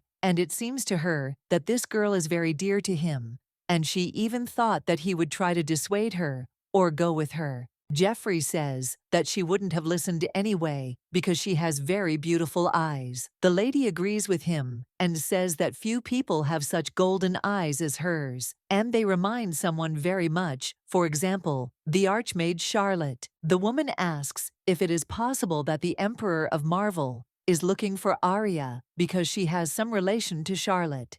He replies that he does not know, and the woman says that he will not tell her anything anyway, and therefore she will stop asking questions. The girl says that who knows, because she assumes that maybe this crazy emperor is looking for people with golden eyes, like Charlotte Eleanor's, because there are a huge number of her crazy fanatics in this city, and therefore she thinks that His Excellency understands this better than others, because he is one of her fanatics, and asks if this is true. The woman says that she can only hope that there is a little room in their Archduke's head to take care of Klaus. Jeffrey doesn't understand what to do, since there is no more space. More than 70 years ago, His Majesty says that let the princess and the prince go around, because he will fulfill the wish of the winner of the test, and then says that they can participate together with the teachers in order to show the best result. The emperor asks who the first prince of the Clefs has chosen as his teacher. He says that it is the Marquis Faccio of Irmede, because he was a teacher of many outstanding magicians in the past, and he is a great master from whom he can learn a lot. His Majesty turns to the Cleft and offers to tell him what he wants him to do if he wins the competition. He replies that he wants to take possession of the area of Stria in the lands of Tabna. The first prince says that the reason is that this region is famous for its amethyst deposits, but recently the mining of stones has decreased, and he wants to help them find new ways of mining so that the lands of Tabn will prosper again. The emperor says that he is endowed with a truly great mind, and therefore wishes him victory, and then turns to Princess Macy and asks which of the magicians will become her mentor. Suddenly, the second prince comes in and says that he also wants to take part in the trials. The emperor says that he doesn't look well and then asks if everything is okay with him. The boy assures that he feels fine, and His Majesty says that he will provide equal opportunities for all members of the imperial family, and asks the second prince of Carcillion who will be his teacher. At this time, when the aristocrats heard this, they realized that he could not control his mana, and they wondered if there would be a magician who would want to become his teacher, and they did not understand how with his abilities he could even participate in the test. The gentlemen think that the boy is too young, or simply stupid, but they understand that perhaps the blood of the imperial family flows in him. Carcillion tells him that he has no teacher, and His Majesty states that he will not pass the test without a teacher and may even lose his life, and then asks if he still wants to participate. He says yes. The emperor says that in that case he should tell them his wish, and asks what he wants so much that he is even ready to sacrifice his life for it. The boy says that he wants to become an emperor. All the gentlemen heard this and were surprised and considered this to be unheard of. Impudence. His Majesty says that if he wins, he hopes to hear his wishes once more. The first prince says that he thinks that allowing his younger brother to participate in the test without a teacher is too cruel. And today, the outstanding magicians of Marvel have gathered in this place, and he asks why they don't try to find a mentor for their brother now. The emperor says that this is a wonderful idea. Carcillion, hearing this, asks them to wait, and his elder brother says that he is addressing everyone present because his brother is going to take part in a test without a teacher, and there are many dangerous situations waiting for him there. The young master claims that their origin is not important, and if there is a person there who is ready to become the teacher of his younger brother, Prince Mavril Carcillion, to asks him to come forward and tell them his name. The emperor announces that he promises to generously reward anyone who responds to the invitation to become the second prince's mentor. The young gentleman claims that he can do it this way and therefore believes that no one needs him, and at that time he realizes that no one has agreed.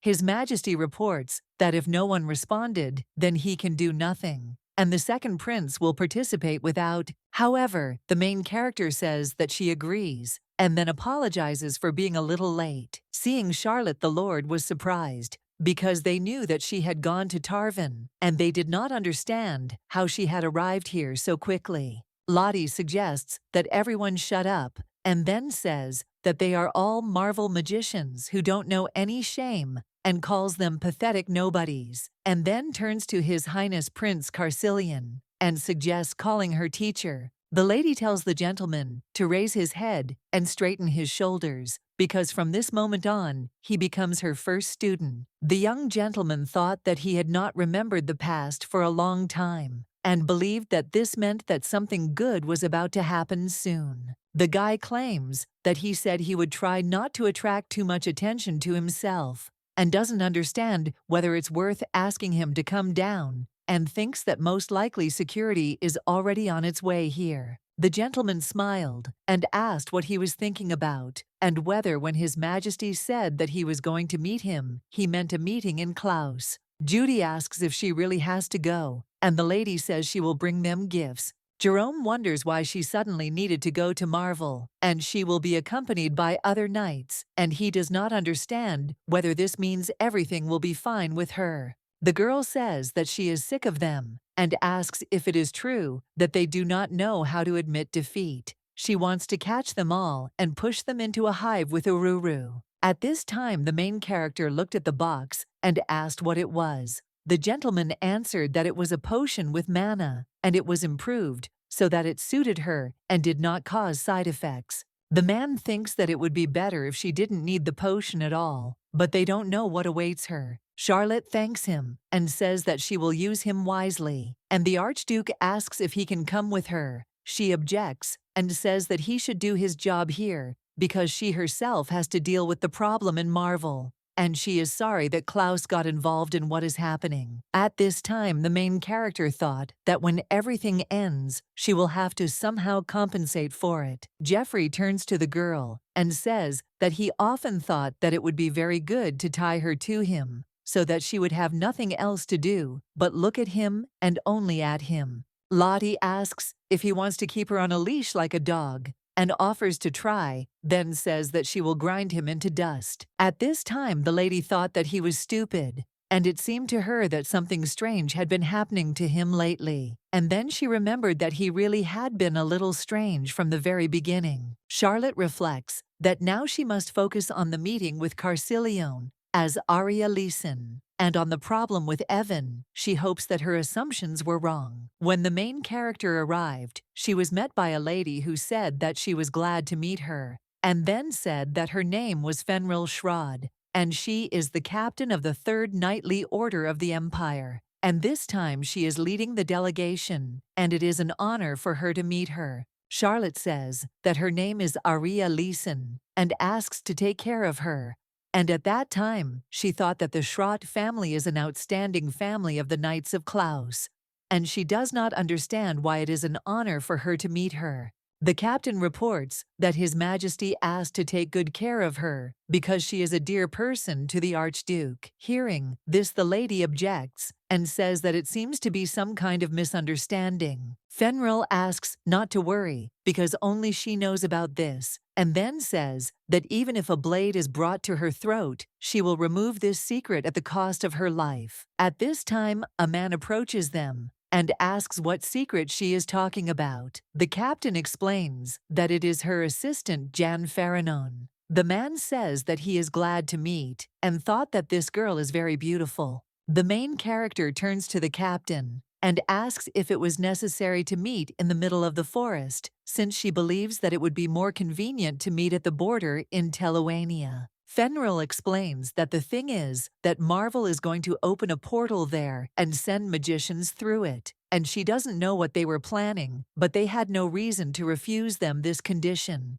And besides, they said that they would send magicians even without prior consent, and they have no manners at all. At this time, the girl does not understand why she did not feel anything, and why her sensitivity to mana has decreased so much. She understands that if the gates of movement are opened, it means that high-level magicians will arrive here. And if this is so, then she knows them for sure. And at this time she understands that someone is coming here. Suddenly, people appeared who came through the portal, and the assistant asks the captain if she knows any of them. She says that she will go and greet them, and suggests that he not leave the Lady Fox. Jan says that judging by how surprised the captain was, very important, people had arrived, and asks Lady Lyson why, but when he looked back he saw that the lady had disappeared somewhere. Fenrir says that who would have thought that the crown prince, who so rarely appears in public,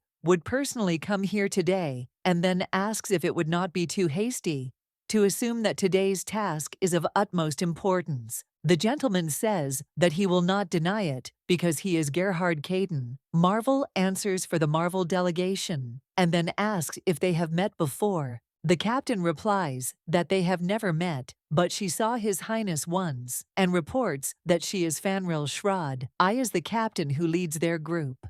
His Highness says he is sure he has heard her name before. The lady says that if they had known that he would be the one arriving with the delegation, they would have prepared an official reception. And if they had reported that one of their people would be walking on their memorial statue, they would have also handled the situation differently. Gerhard reports that they in no way wanted to disturb Klaus's peace, because there was simply a small glitch with the movement magic, and whatever the case it was, only their mistake, and therefore her guards are not to blame. The gentleman suggests getting straight to the point and asks to rearrange the other members of the delegation, and after that they will continue on their way together, and then asks if they can first meet the young lady, the count's daughter, and he talks about the Aria of the Lyson. At this time, the main character running away asks why they are pursuing her, and the assistant asks why she is running away from him. At this time, the girl thought that it was just worth their eyes to meet, and she instinctively ran, because she could not even imagine that he would pursue her with such zeal. Lottie thinks that he is a bastard, who could easily grab her with magic, but instead, he decided to chase her through the forest. And at this time she does not understand why he decided to run at all, because they should meet. Charlotte reflects that she simply did not think that their meeting would happen so quickly, and given that Gerhard was there, she does not understand what he was even thinking when he allowed himself, the emperor and the crown prince, to leave the country at the same time and arrive with a delegation to Klaus. The lady, lost in her thoughts, did not notice the stick and hit herself on it, while the assistant wanted to grab her, but fell along with her.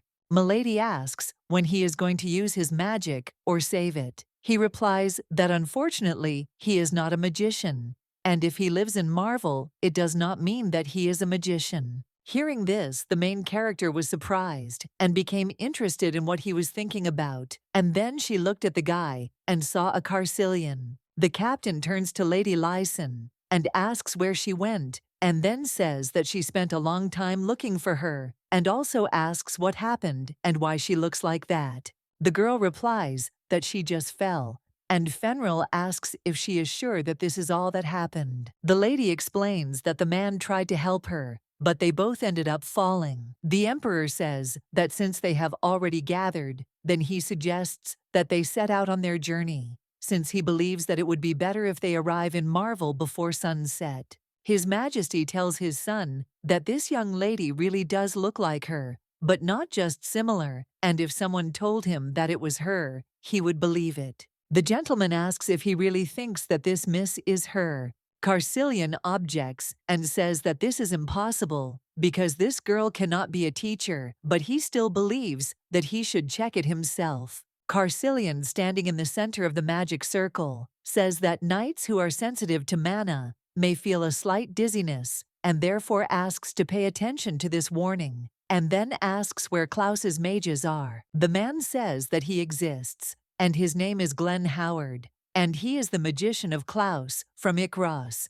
The woman with dark hair says that she is Ramon Filter. The gentleman asks to come to him to check everything. Glenn asks why they are so embarrassed, and then says that it hurt his pride. Ramon thinks that there is nothing to be done about it, since all the magicians feel such awe before Marvel. The captain turns to Lady Lyson, and then asks if she knows anything about the Emperor of Marvel. Hearing this, the main character thought that she knows a lot about him, and then objects and says that she knows nothing. Fenrir reports that they say that the Emperor is a strong and cold-blooded man, and he is rightly called the perfect ruler of the Empire, and thanks to Charlotte Eleanor being a citizen of Marvel, became an honor, but it was his actions that helped rebuild, preserve, and bring the country to prosperity. The captain reports that given all this, no one expected Emperor Marvel to do what he did 6 years ago, and if Archduke Louis had not managed to reconcile the parties, who knows what kind of terrible war they would have been drawn into.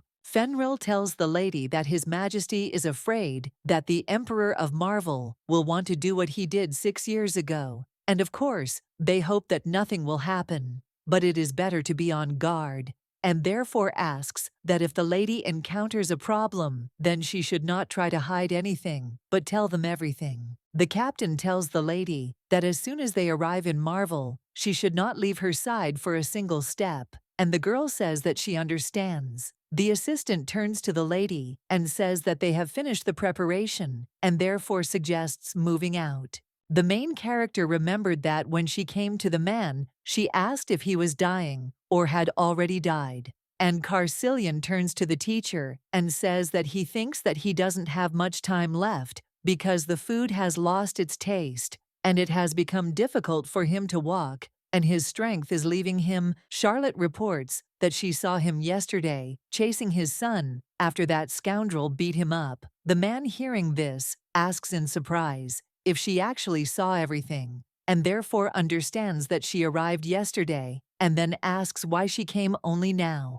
The teacher explains that she had some business to take care of, and then asks if he could stop calling her like that, and also asks if he said that he was poisoned, or that he broke his leg, and asks if he remembers how old he is. The master says that if he does not do this, then the teacher will not come to the palace to visit him. Charlotte claims that she is busy. Carcillion thinks that no matter how busy she is hardly busier than the emperor of an entire country. And the lady says that he certainly knows what an emperor who has time to pretend to be sick is. His Majesty says that sometimes it seems to him that becoming an emperor was not his best idea, and as soon as he thinks that it is time for him to leave the throne, his only son and heir disappears and turns out to return. The man says that he will be an emperor until the end of his days, and will die on the throne, and then will be doomed to wander the corridors of the palace as a ghost. Lottie suggests not to worry, because if he becomes a ghost, she will come and drive him out. The teacher approaches Carcillion and then strokes his head and says that he is already a great emperor and he no longer needs to work so hard. To understand this, he just needs to look at what the Marvel Empire has become. His Majesty claims that Marvel became like this thanks to her teacher. That is why he never worried. Even when he is gone, she will still be more worthy of this throne than anyone else. At this time, the main character thought that she might not worry, because judging by his actions, he did not recognize her, but he might have suspicions about her, since Carcillion would never do anything that could harm Marvel. Charlotte realizes that she still has to be wary. The gentleman informs that the gates are open, and they are starting to move, and therefore asks them to remain in their places until they finish moving. At this time, the main character thought that it was simply amazing that he alone could hold the gate, because she had never seen it before, and thought that this was a new magician. A few minutes later, the man asks in surprise where they are, because there was snow everywhere and it was very cold. He thinks that no matter how you look at it, it doesn't look much like the capital of Marvel, because there were only rocks around. The man says that he will explain everything, and therefore suggests staying calm. The captain claims that he will have to explain everything because his answer will determine where Klaus's sword will be directed. The magician turns to Klaus's magicians and says that before leaving, they had the opportunity to check everything, and then asks if there was something wrong with the magic circle. Glenn objects and says that the magic circle definitely said that they should go to the capital of Marvel, and he thinks that if there were any problems with the inscriptions, they would have said so right away. The gentleman asks if they heard everything themselves, because he wrote down the location in the spell correctly, and there shouldn't have been any problems with the returns, and then asks why, in that case, they ended up here and not in the capital. The magician says that he is also confused and scared when he hears this. The main character screams and asks if they should also believe this when he tells this lie with such an imperturbable look. The man claims that since his birth, this is the third time he has been so surprised and shocked by what is happening. And the girl tells him to stop and suggests that he find out later who is to blame for this situation. Charlotte argues that they should all focus on how to leave this place. At this time, the captain screams and announces that something is approaching and tells the knights to all get ready. Lottie suggests that they not engage in battle and believes that they need to hide to avoid a dangerous situation. Fenrir says that perhaps they are not as strong as His Excellency the Archduke, but suggests not to underestimate the people who are here, and therefore asks to trust her. The lady objects and says that this is not the problem, and the captain tells the assistant not to leave the Lady Fox. Suddenly, they saw a dragon, and the man asked in surprise why it was so big and did it look like a normal Rangel, and the magician said that it was the first time he saw such a huge one. At this time, the captain attacked the dragon and cut him with his sword. The knights screamed and said that their captain was the best. The magician asks in surprise that this is the dragon reborn, and he believes that this is not just a rebirth, since the dragon split and one turned into two, and in order to destroy it, you need to create an explosion and burn its body. Marvel Mage is just going to watch what's happening. He replies that he used a huge amount of mana to open the gate, so he needs time to recover. Fenrir screams and says that he had the mana to attack her, and then asks if there aren't four of them here, and then asks if they are offering His Highness to fight this terrible creature. The man asks if in a situation like this, someone shouldn't take responsibility, and the captain says that His Highness has a weak stomach, so he hates fighting monsters, and then turns to the magician and asks if he's going to move and leave them here. The mage replies that unfortunately they cannot use the travel gate here because he believes that the captain should also have sensed that the mana here is unstable. Lottie asks if this is the Calberon Ridge, and at that moment she thinks that it was here that the first battle of the Archmage Charlotte Eleanor with Death took place 100 years ago. Later in these mountains, mana became dangerous and unstable, and that is why many magicians come there to train, and Marvel people call this place the Path of Trials. The captain asks the mage if he will just run away without even trying to do anything, and then says that as soon as they return to Klaus, she will conduct a thorough investigation. Fenrir is surprised and asks why there are 4 Ragnals here. Then she says that if there are 10 of them, she will deal with them and simply crush them into dust.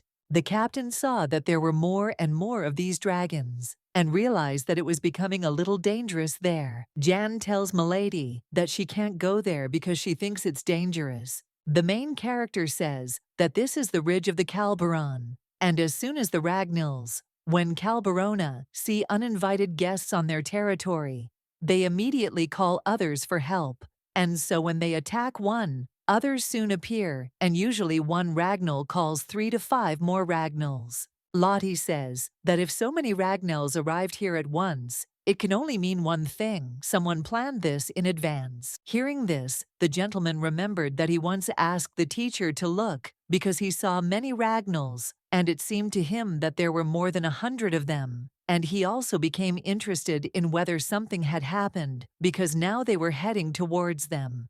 The teacher claims that these fools still don't understand anything. The assistant tells them to all go back, since everyone has been given the order to retreat and run to the highest point that is near them. Jan says that the captain will cover them from behind, so they should not look back, and if they want to live, they must run as fast as they can. He took the lady in his arms and asked for forgiveness for this, and the girl screams and asks what he is doing. The man says that even if it is uncomfortable for her, he asks her to be patient for a little while.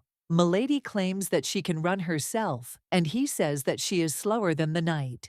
The crown prince asks why he is carrying her in such a strange way, and thinks that she is not some kind of sack to be carried like that. The gentleman says that it is a disgusting sight, and he knew that there was a reason why he dislikes Klaus's knight so much. Meanwhile, the girl asks to be let go. The assistant tells the lady that he will let her go as soon as they arrive at a safe place. She asks where the safe place is because she understands that it is a Calbaron. Jan reports that as soon as he gets to the top, they will be able to rest there because he believes that the Ragnals are not very smart. So once they reach the top, they will not be able to detect them. Lottie asks, in surprise, if he really believes this, and then says that nothing can be predicted in Calbaron. Suddenly, the assistant saw a pink horse that overtook them. He asked in surprise what it was, and the magician says that this is his familiar, and to create it requires very little mana, so it is easy to use. The assistant screams and says that this is not what he asked about, and then says that he wants to know what the great Marvel wizards are doing, while their captain is trying to save everyone. The mage reports that he is currently saving up mana, so it is not yet possible for him to enter the battle.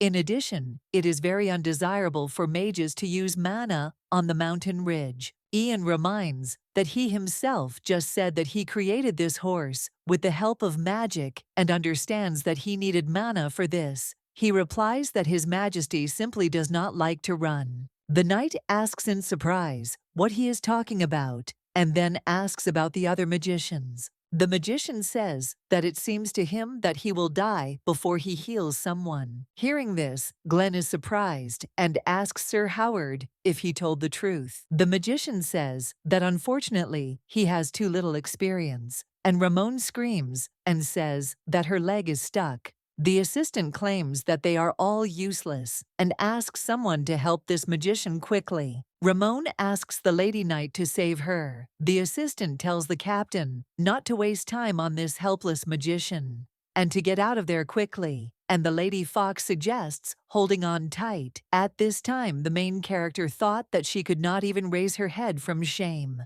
Carcillion reflects on the fact that he felt like they were being watched, but believes that this is impossible. The magician asks in surprise if he is really sure that everything will be okay with them, because he understands that for some reason they are all gathering around them instead of moving on, and believes that now they can't even see them. Charlotte asks if he can do something, because she believes that this is Marvel's land, and no one knows this place better than the Marvel mages. She turns to the man and claims that he is the main mage who is responsible for the travel gates. The lady asks if he is involved in what is happening here, and at that time, she thought that if this is his doing, then it means he has a plan on how to fix all this. The main character believes that if he is truly a well-trained high-level Marvel mage, then the mana limitation in the Calbaron is not a problem for him. The magician claims that he has nothing to do with this.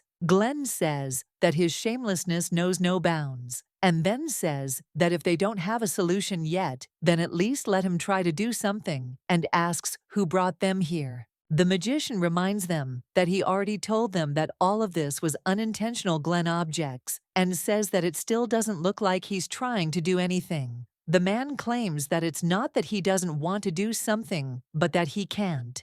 Gerhard claims that even for a Calbaron, Such a number of Ragnells is too much, and given their position and strength, they won't be able to deal with them anyway. The captain says that even though these are mountains, there usually aren't so many monsters there, and the most important thing is that they ended up there by mistake when they went to Marvel, and she's not stupid enough to believe that all this is a coincidence. The lady asks why Marvel set all this up. The main character remembers that the Marquis of Faccio turned to her and begged her to save His Highness Raisalina. The teacher tells him to stop humiliating himself and get up off his knees, and then asks what good it will do if he bends his legs a little. Lottie says that if they leave things as they are, the second prince will be in danger too, and then asks if they are really just going to stand here and watch. He asks what she is talking about, and then claims that when things get really dangerous, he will save her apprentice. Charlotte says that he must save his student himself, because in the test, the teacher can only help his student, and then asks if it wasn't he who gathered all these Ragnells here. The teacher says that she knows what he was planning, but she has the impression that she was lured into a trap because he used almost all of his mana for this.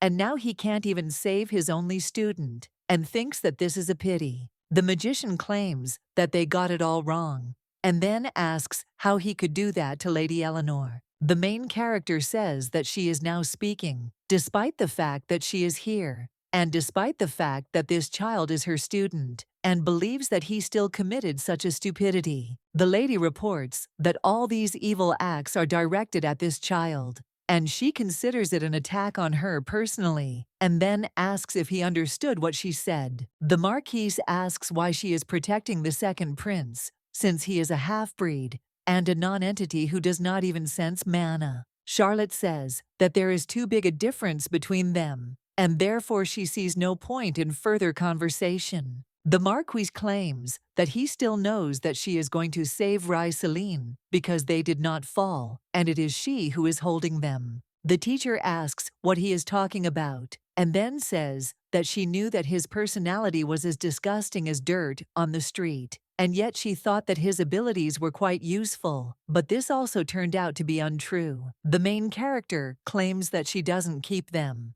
Raisalin screams and asks why no one is following them and what the Marquis and Archmage are doing now. The man asks Marquis Faccio if he is sure that the idea with the Ragnells will work. He replies that of course, because even if it is Lady Eleanor, it is difficult to cope with so many Ragnells at once.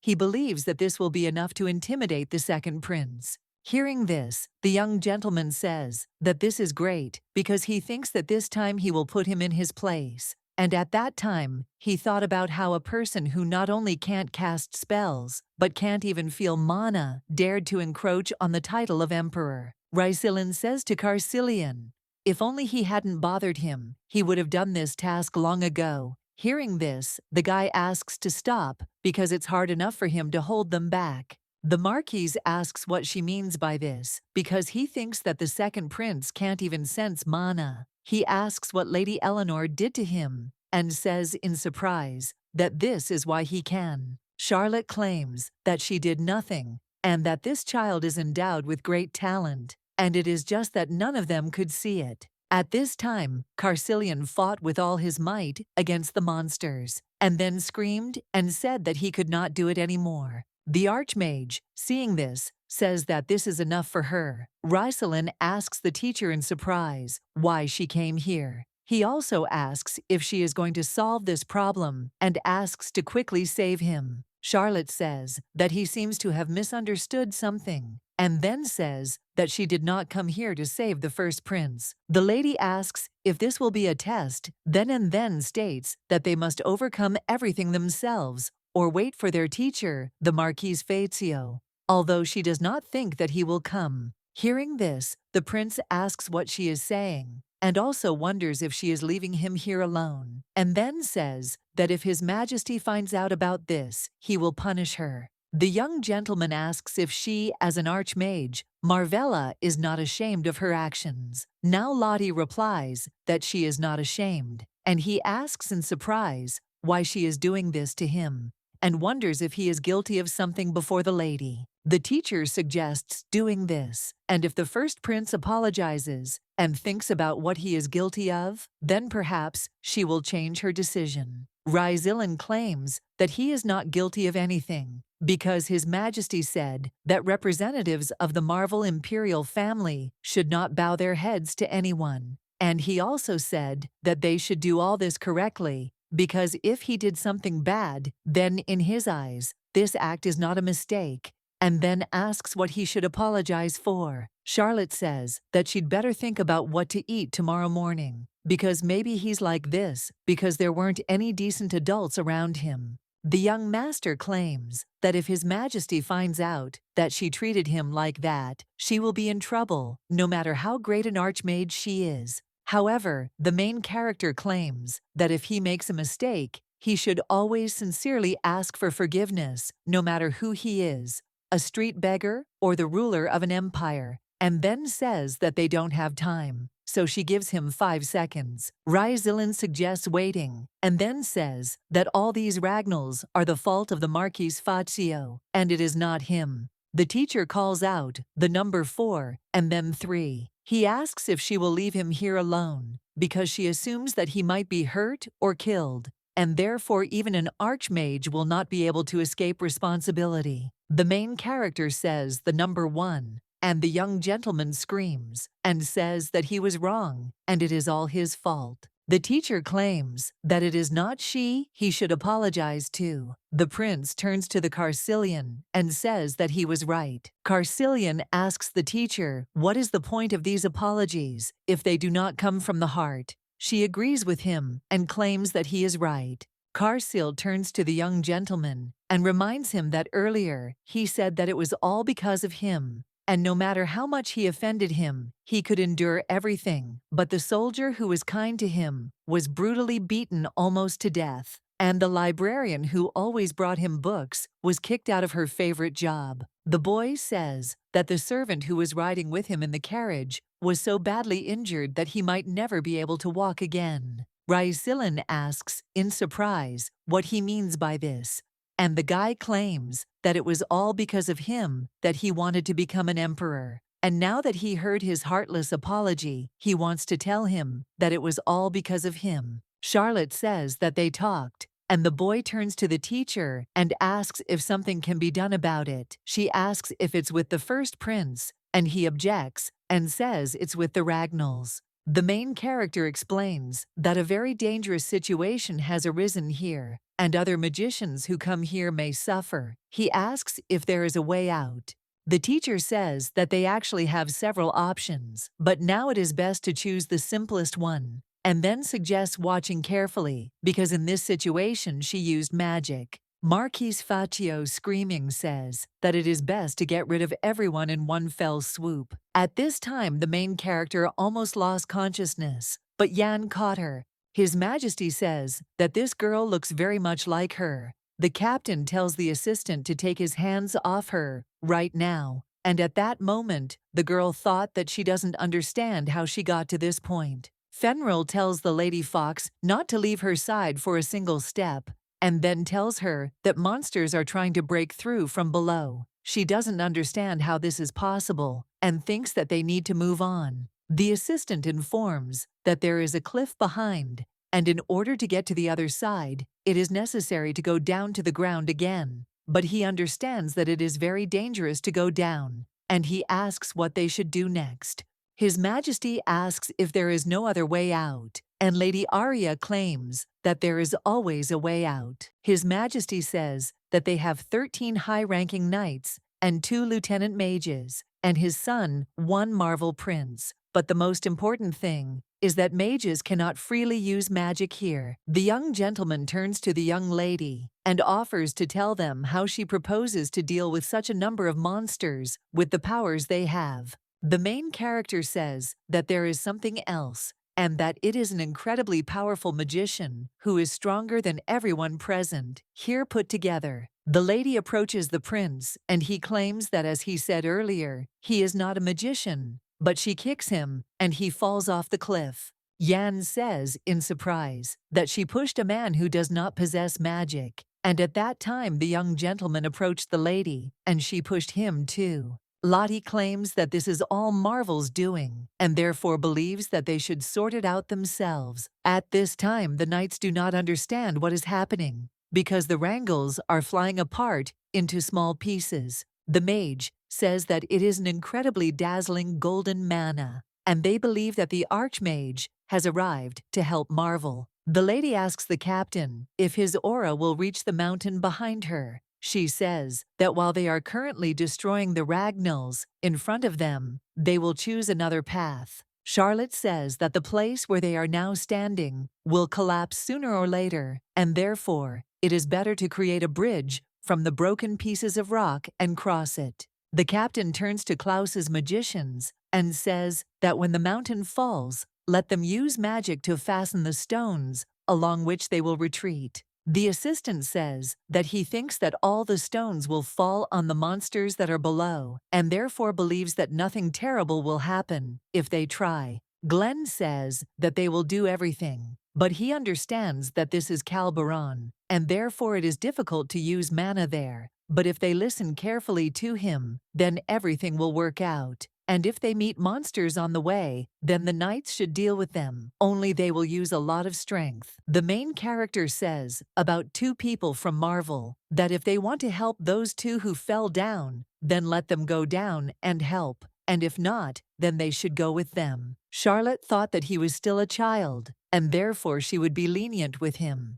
The captain claims that they must follow Lady Lyson's plan, and therefore tells everyone to get ready, because they are starting a fight. Fenrir tells them not to stand there like statues, but to prepare to run. At this time, the main character looked at the bottle and thought that it was good that she kept it to herself. The aristocrats ask His Excellency what he thinks about this, because they believe that twice in a row is real madness. And if he allows something like this once, then next time they will ask him for even more. At this time the gentleman thought that Lottie should have arrived there by now, and he does not understand why no one from Marvel contacted them, and he thinks that maybe it was worth sending stronger knights with her. The assistant asks His Excellency if he has any wishes. Geoffrey wonders why he bothers him. The Archduke used magic to disperse all those who asked him stupid questions and wasted his time. Sylvan says, in surprise,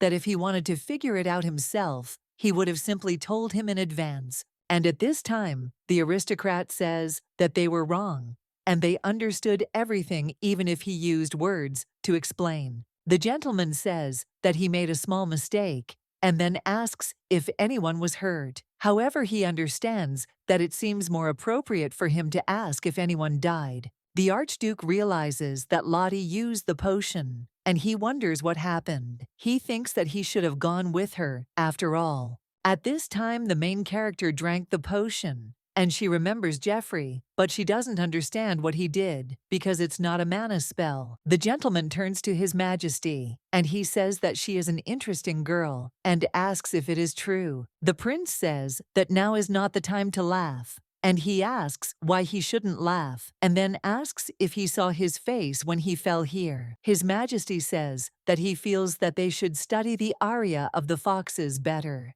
and if he allows him, he would like to accompany her to Klaus. The Emperor asks if this is necessary, because he thinks he already knows the truth and thinks it needs to be finished quickly, and then asks where the Imperial Guard is. At this time, the main character thought that although she is similar in essence to Maina, she is much heavier and releases very sad energy. The girl realized that instead of magic, she was using Geoffrey's aura, and at that time she couldn't believe that he had given her such a huge amount of pure aura, and she realized that terrible things could happen to his body if he had given so much aura. The assistant asks if everything is okay with Milady, and she assures that everything is fine. And at that time she thought about how the Master of the Sword feels about you.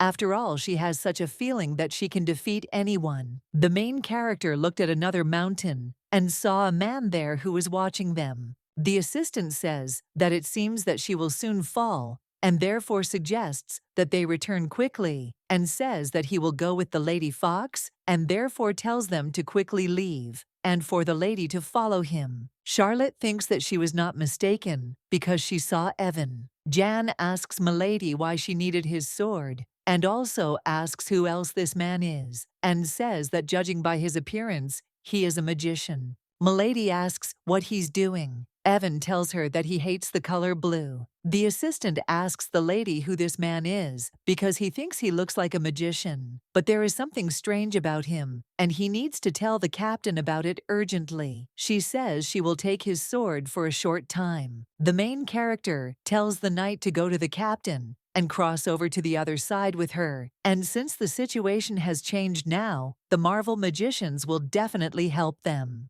The girl says that in the meantime, she will take part in a small battle. Fenrir wonders if something happened again, and then asks what's going on there. The knight informs the captain that Lady Lyson took the sword from his assistant, and now she is surrounded by a blue aura and is fighting an unknown man who appeared out of nowhere. The servant says that he doesn't know who he is, but he is a very handsome man. And the captain thinks that if he appeared here so unexpectedly, it could mean that he is a Marvel mage, and she doesn't understand why he is fighting with the lady. Ramon suggests they try it together first, and then asks if he's ready. Glenn asks if she's really going to do it. She says that if there's a chance of success, they should try, because she thinks it's better than dying doing nothing, and then asks where the formula is. At this time, His Highness says that he knows that in Klaus, everyone uses the transformation method to change the first formula of Fëanor, but in Calberon, it will be much better for mana if they use a weak spell, because he believes that this is a good option to create the most primitive sphere. Hearing this, the mages agreed with him. The captain turns to His Highness and says that in the current situation, it would be right if he sheds light on what is happening here.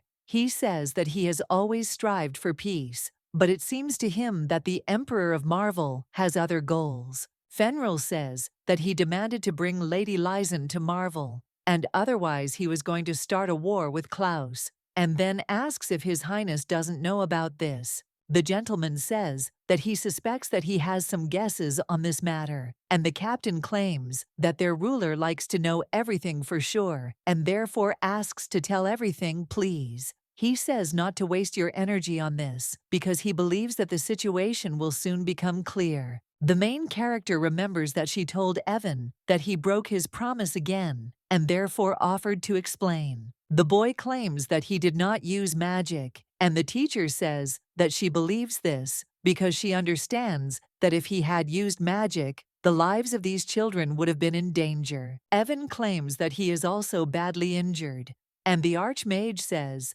that those children were badly injured, and their legs were broken. Their teeth were knocked out, and a full recovery will take several months. The young gentleman claims that it is their own fault that they are such weak and stupid creatures because they stole them, and when they ate, they talked and laughed. Charlotte asks if those kids took his candy. He replies that they just made him mad. The main character says that 3 years have passed since she took him in, but nothing has changed, and he is still just as arrogant and thinks only of himself. Lottie believes that no matter how much he explains and swears, he is unable to admit his mistakes and keep his word, and believes that his stay next to her is useless.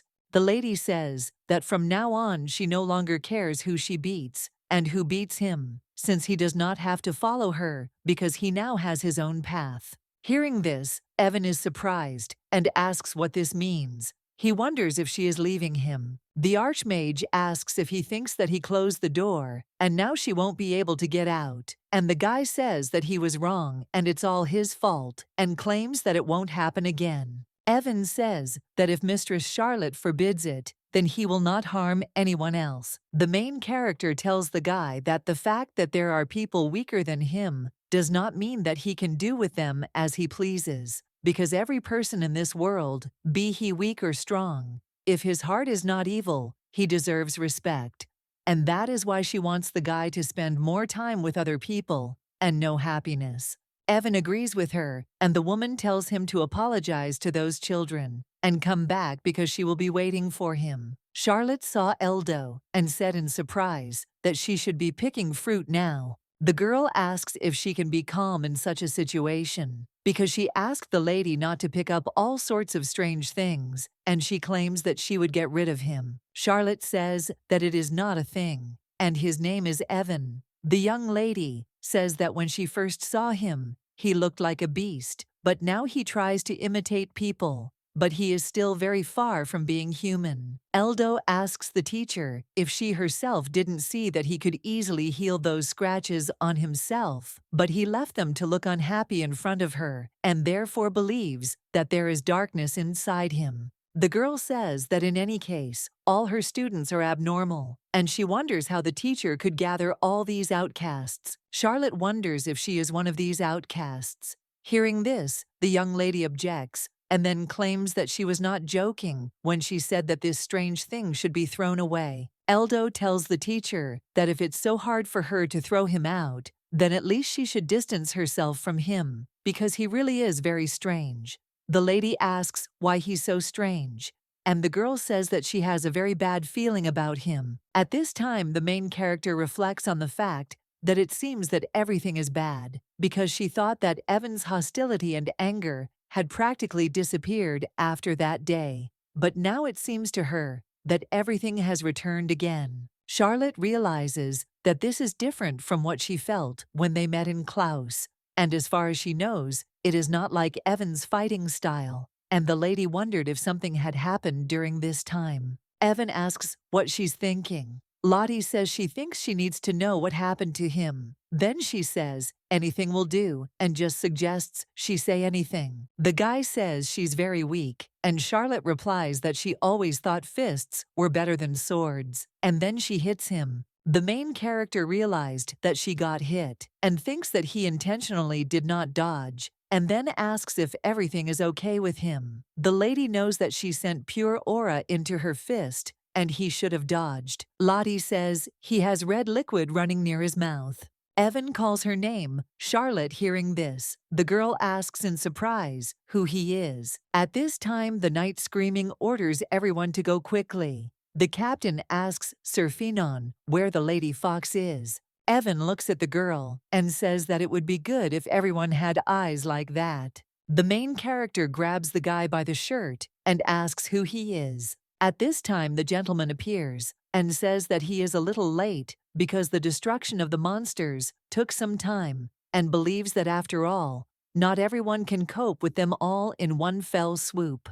Carcillion reports that the Marvel mages will deal with the debris and should kill them any minute now, and therefore suggests that she not worry because he was still surprised that he felt an unfamiliar energy, and then asks who he is. The young gentleman looked at the guy and said that they hadn't seen each other for a long time, and then called him his youngest and said that he was Evan, and also asked how they met because it seemed to him that they were very close. The main character closes the guy's mouth, and at that time thought that Carcillion does not know about the current state, and also assumes that if he has not met him, he does not know. The prince tells the girl that he has thought about something and decided that they have little time, so they need a secluded place, and then asks how about this. He closed himself off from everyone. The prince says that no one will be able to see them, and no one will be able to overhear their conversation. He thinks that it is a bit cramped there, but the atmosphere is cozy, and asks if this is true.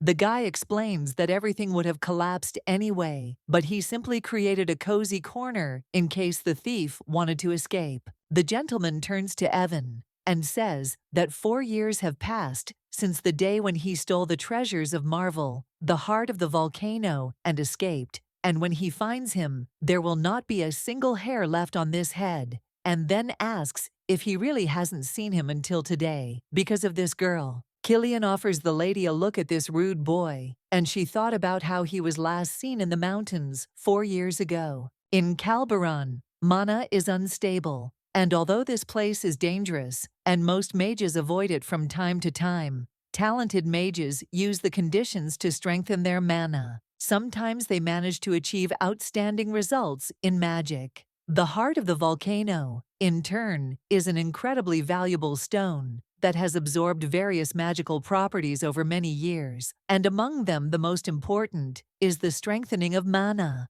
Charlotte speculates that he did something to the volcano's heart in Calbaron, but she thinks that he would have needed a huge amount of mana to do so, and wonders why there were no traces left there. The girl with black hair reports that she heard something about the fifth disciple, something about the devil's domain, like he went where people can't go. The main character thinks that this is just a rumor, because in the notes that Jeffrey gave her, nothing was mentioned about this. Carcillion suggests taking a look at this stupid boy because he thinks that he hasn't changed at all since their first meeting. He claims that there shouldn't be any magic, and if he uses it in such a small space, the young lady could get hurt. The gentleman thinks that for the safety of the girl, it would be better if he calmly follows him into Marvel's dungeon and then asks if he agrees. And then he says that he simply does not think that leaving him free is the best solution. Suddenly, Evan began to move away, and the main character thought that she still hadn't checked her guesses. The guy with silver hair came closer to Charlotte and then took her hand and kissed her, and he said that they would meet again. Carcillion thinks that he should have been arrested immediately after he stole the volcano's heart, and then he turns to the young lady and says that it seems she had a long conversation with his teacher's youngest student. The young gentleman asks how about Togo to talk to him a little. He looked at the girl and does not understand if everything is okay with her and then asks about it. The gentleman says that the Imperial Guard has already arrived and is waiting below. The main character does not understand whether he has gone too far, and at this time the captain turns to Lady Lyson and asks if everything is okay with her and also wonders if she is injured. Fenrir reports that now everything fell into place, and it was because of Marvel that they ended up in the Calbaron Mountains because he intentionally put them in danger. She says that there were so many people very close, and despite this, they still did nothing and could use magic, but said that he was not a magician and just watched everything. The captain says that she will provide His Majesty with an official report on what happened, and therefore believes that this will affect the future relationship between Klaus and Marvel. The gentleman says that he offers his deepest apologies because they had a very important reason for which they were forced to resort to creating such a situation, because as a result, nothing terrible happened and no one was hurt. Carcillion reports that fortunately the Klaus Knights are very talented, and so they did not worry about anything, but whatever their reasons, they were right to deceive them, and so he sincerely asks for forgiveness from all the Klaus Knights. Fenrir screams and asks if he thinks that he can so easily absolve himself of responsibility with just one apology, and then says that if the Marvel Emperor bowed to them and asked for forgiveness, it would be a completely different matter. The Emperor appeared, and everyone bowed their knees and heads before him. He says that he too was in danger along with the knights, and hopes that this will bring them at least some consolation. The man reports that he has a cozillion of concerns, sober Marvel, and he is the Emperor of Marvel. He says that in the palace, the Knights of Klaus should not need anything. And since now everyone is very tired, therefore, he suggests to continue their conversation in the palace.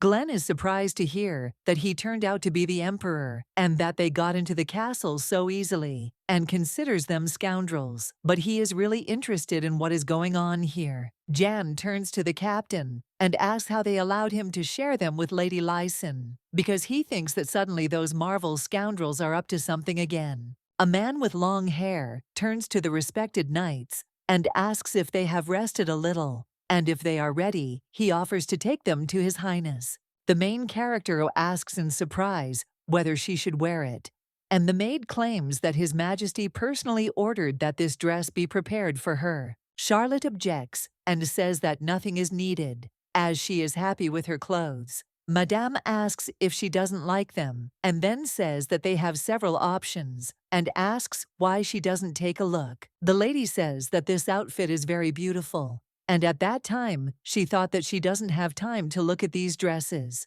The maid says that Mr. Vermont is already here, and they are not ready yet. The butler says that His Majesty is waiting for them. The maid screams and says that the lady is not ready yet and asks to wait a little, and then turns to Milady and says that she has very beautiful eyes, and she reminded them of the Marvel heroine because she had the same beautiful golden eyes. At this time, Charlotte, walking along the corridor, thought about the paintings there on every corner, and she was sure that she had burned everything the last time she came to the palace. The man tells Countess Lyson that he does not know what she talked about with His Majesty, but he does not trust her because he believes that many people have no conscience and want to take advantage of Charlotte's name, and this dishonest trash, no matter how much he crushes it and tramples on it, continues to appear one after another. The gentleman thinks that even if she looks like her, she will never compare to her, and even when she smiles. At that time, the main character thought that he was a good boy because he understood that you always need to be on your guard and question everything, and thought that it was wonderful that there was such a good boy next to Carcillion. The guy tells the girl that he saw the end of his teacher, and the last moment when the golden shine of her eyes faded, the teacher was smiling, and he asks if she felt relief. Carcillion says that this thought constantly swirled around in his head, and he could never imagine that he would say goodbye to the teacher in this way, but he could not accept why the teacher made such a choice, because he believes that something was bothering her, and she decided to leave alone. The lady believes that she had a reason for everything, and if the teacher chose to leave in this way, then it was the right and best decision possible, and this ending was the best option for the teacher. The guy says that in the last moment of her life, he really wanted to tell her something, and he constantly thought about it, because in her will she transferred all her property and rights to Marvel, and instructed him to officially announce her death. But even 8 years later, he still did not tell anyone about her death. The young man says that he and Marvel still need her, and believes that he made a selfish decision, and it seems that only now he understood her, that maybe the teacher is just tired. The guy says that when she saved the world from destruction and was named an archmage, she was only 16 years old, and from that moment on, she ran without stopping, trying to live up to the expectations of many people. She always showed only her ideal self, until her greatness turned her into a deity to whom even death could not bring freedom. The student understands that she had to carry a heavy burden on her fragile shoulders, and he had to take this burden, but could not, and therefore believes that he is no different from other people who always relied on her and behaved like spoiled children. The guy says that she had 5 students, but none of them helped her, and then asks how he can be so pathetic, and thinks that maybe the teacher regrets making such a useless person her student. Charlotte says that she does not regret, and if she were in his teacher's place, she would tell him exactly these words. The girl thinks that if the teacher regretted, she asks if she would smile so happily in the last moment of her life. The young man reports that the teacher called manna the breath of God. When the breath of God joins the sincerity of the heart, then in response, God bestows magic upon him, and with the help of this blessing, they perform miracles that make the impossible possible. And then he asks, what if this is not a gift from God? The young gentleman says that he feels like he has finally come to terms with her decision, and now wants to become her strength, because he believes that she is not some kind of relic that needs to be protected and revered. And so he will do everything possible to become a tree for her, in the shade of which she can rest. Carcillion informs His Highness that they are entering. The Emperor says that in the future when she meets him, it is better for her not to talk about who she really is, because he believes that this time it is better to keep the students at a distance. And the girl asks him if he does too. Vermont wonders if he can be put on the same level as these infants, and at that time the lady thought that he is no different from them. The guy says that Mr. Vermin used magic so that they could not hear them, and he is interested in who this girl is, with whom he is having a secret conversation, with a happy smile on his face. The Emperor turns to Klaus's knights and says that he knows that this will not be enough, but he makes a formal apology to Klaus, and also intends to pay them compensation for the troubles caused. His Majesty says that he understands that there is resentment in their hearts, but he would like them to show generosity of soul and listen to his story. And then he says that there is one person they have been looking for a long time. Vermont reports that he learned about the Countess from Klaus, about Aria Leeson by accident, and wanted to make sure that they were looking for her, and he was able to confirm his suspicions that the person they were looking for was indeed this girl. The captain says that he explained everything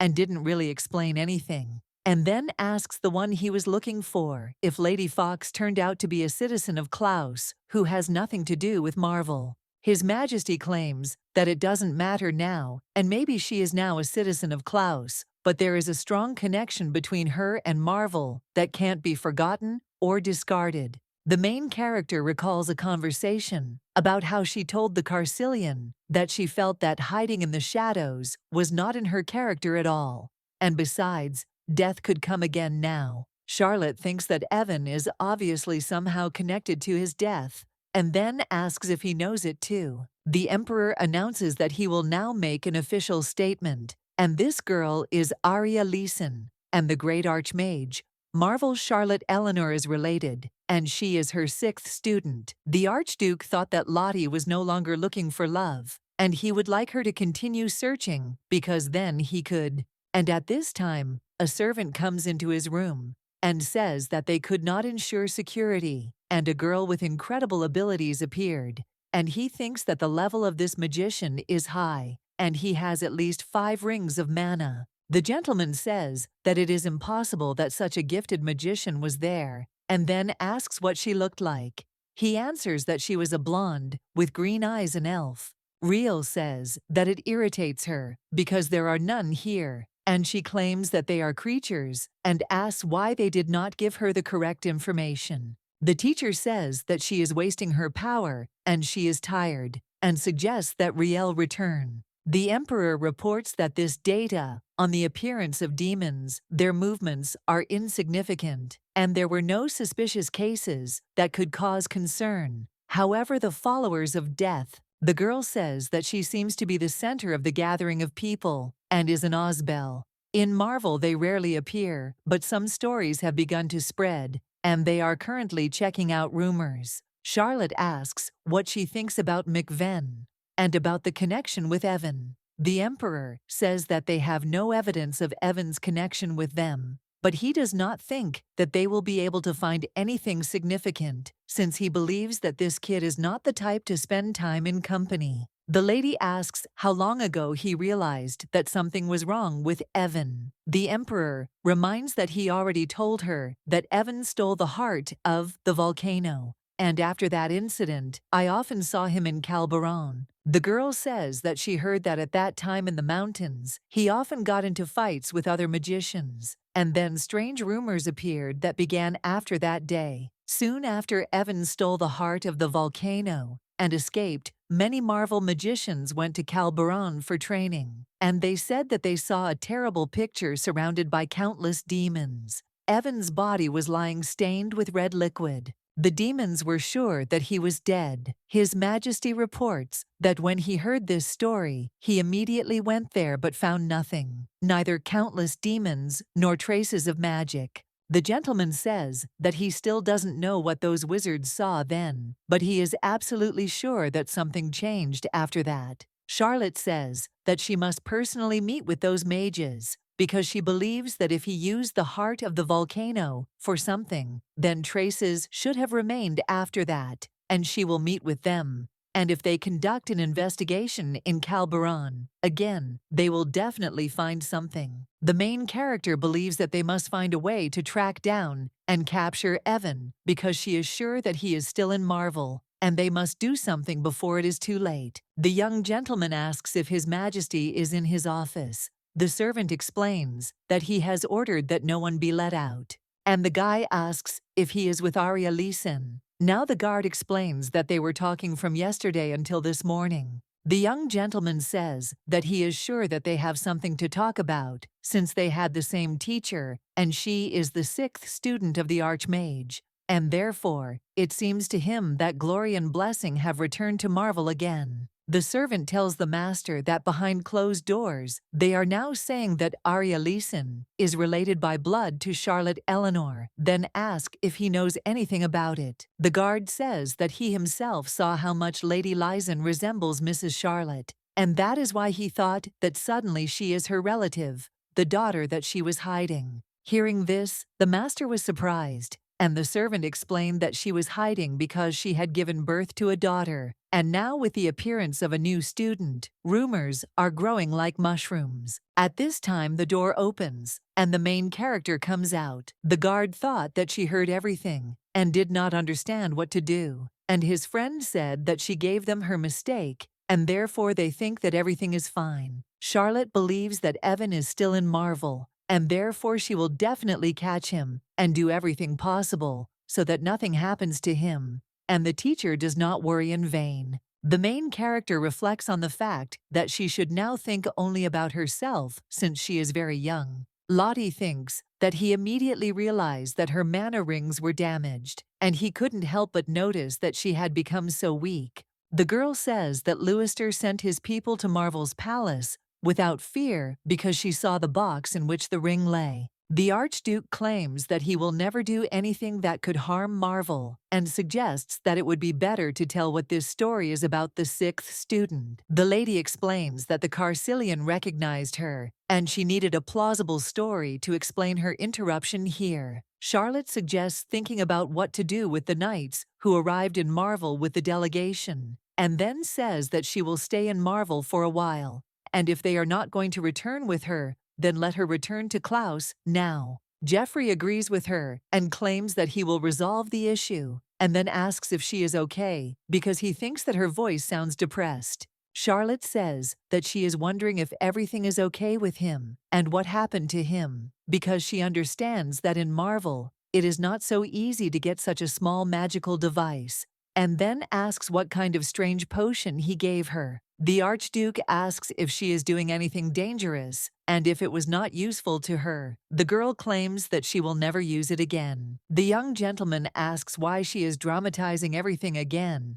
and then says that he tried so hard because he has been studying magic very hard lately. Lottie asks since when he became interested in magic, and he claims that he is very interested in it because he fell in love with it from the very beginning. The main character thinks that he is hiding something from her and tells her to confess right now. He replies that he thinks he has found the location of her second student, Julian Orvia. The teacher remembered that she told Riel that they were finally there, and suggested that she constantly maintain the transformation spell so that she would not be recognized in this place. The gentleman says that Faton continues to create problems, but this time he will turn a blind eye to it. But if it happens again, they will take action. The Emperor asks if Lady Lyson is in her room, and the servant replies that when His Majesty asked 10 minutes ago, and he checked, then she was there. The gentleman says that anything can happen in 10 minutes, and therefore tells her to go and check again. And at that time, he thought about how she would not be offended, because he told her not to deal with Evan's case.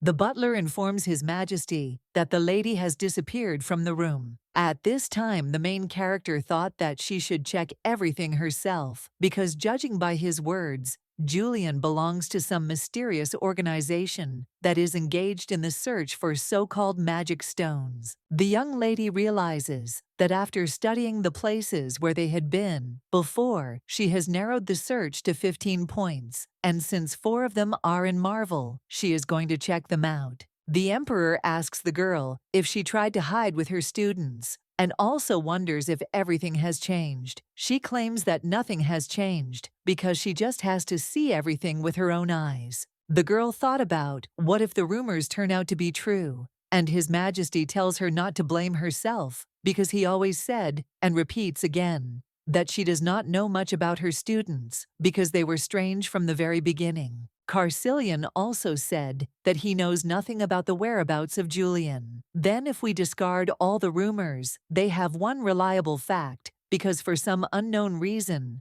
half of the Pantheon forest was destroyed, after which Julian disappeared. She was the guardian of this forest, so the main character thought that she would be in the forest. Charlotte walks into a local bar, and a man approaches her and tells her that they are not open yet, and so suggests that they come back later when the sun goes down. The lady explains that she is looking for magic stones and talks about the blue crystal because she heard that it belongs to the owner of this establishment. Hearing this, the gentleman objects and says that he does not know who told her this and asks who she is, and then he says that no matter how much she offers for him, he is not going to sell him and therefore tells her to get lost. The main character licked her lips to the owner and asked if he had this stone. He asked if the lady thought that if she came so close, he would immediately sell the crystal. Lottie explains that he doesn't have to sell it because she's not going to buy it. The man asks in surprise what he'll do then, and she replies that she'll just take it from him. The main character turns to Riel and tells her to get started. But suddenly the girl turns into a bird, and Lottie asks what she is doing and tells her to get started. Riel tells the teacher that someone is watching them. When the lady went outside, she took the flower and said that it was Julian. But the girl claimed that she was not Julian, and then walked away. The emperor asks the teacher where she went. The lady asks in surprise if she should tell him about her every step. He says that there is no need to say anything, and then says that the girl is now the teacher's 6th student, and he needs to know at least a little bit about her. Charlotte says that he is simply very busy, and so she will ask him only one thing. His Majesty informs that he has finished all his business for today, and so he can ask very slowly. Lottie wonders if it's true that he doesn't know anything about Julian. Vermin gets up from his chair and says that he suddenly remembered something, and the teacher tells him to sit down, and then says that she met her today in the vicinity of Marvel. The emperor asks in surprise if she is alive, and then explains that it is just a rumor. The girl tells him to speak frankly. His Majesty explains that after that incident in the Pantheon, he immediately went there to meet Julian, but was never able to enter the Pantheon. The main character claims that without the Guardian's permission, a person cannot enter the Pantheon. He explains that although he was unable to meet Julian, he learned something from the spirits that live there about the fact that there is no guardian. After she used too much energy, Julian fell asleep to recover. Lady asks if that's why he thought she was dead, and then asks if they had a good relationship, and also wonders if he tried to find out anything. Carcillion tells the teacher that he did not give up on this matter because they sent a group of wizards to investigate everything, but Julian destroyed half of the forest, and that is why he also came to this conclusion. Charlotte claims that the keeper cannot harm the forest, and then asks how she did it. The gentleman replies that he does not know for sure, but he thinks that here it is necessary to turn to Julian's past, although he could not find any obvious traces or evidence. But it seems to him that perhaps Julian tried to use time reversion magic. Riel asks the teacher what's wrong with her face and asks where she was, and then offers to look at her because she ordered her not to leave her no matter what. Lottie touches the girl's face and says that when she regains her powers, she too can regain her memory, and then asks if she has already forgotten about it. Riel asks for forgiveness from the teacher, and then says that she suffered so much, and first she will heal her wounds, and then get the crystal for the lady. Charlotte says that it is already late, and most likely he has already called security, and therefore offers to come back a little later when everything has calmed down, and henceforth orders never to act without her permission, since she must believe her words and do what she says, and then asks if she understood everything. In the evening, the main character returned to the owner of the bar and said that it would be better if he gave it to her right away. The lady says that she doesn't know if he's just a fool or very brave, but she thinks that if he had given it to her during the day, he would be sleeping peacefully now, and says that she thinks that they were too polite to him, and then throws the knife right next to him. The girl says that he was lucky. Even though he left wounds on the teacher's body, he is still breathing, and if they weren't in Marvel now, she would have finished him off long ago. Riel tells him that they left him alive, and so he should appreciate it and not act rashly, and then they leave. Suddenly, the man screams because he is scared, and the main character asks if he is okay. The gentleman wonders why she appeared so silently, and then says that he did everything as she asked, and asks if it is okay to let them go like this, since he understands that they can understand that the crystal is a fake. The main character tells him not to worry, because it's not just a fake. Charlotte reflects that it is now obvious that something has happened to Julian's memory. And if Carcillion is right, then she tried to turn back time. But her attempt failed, and all the energy from the spell hit Julian. Lottie reflects that if she used this magic in the Pantheon, then most likely the forest was destroyed because Julian was trying to protect his guardian. The lady understands that the stronger the magic, the greater the danger. If the magic does not work, from what she saw, either her mind is clouded or she has lost her memory.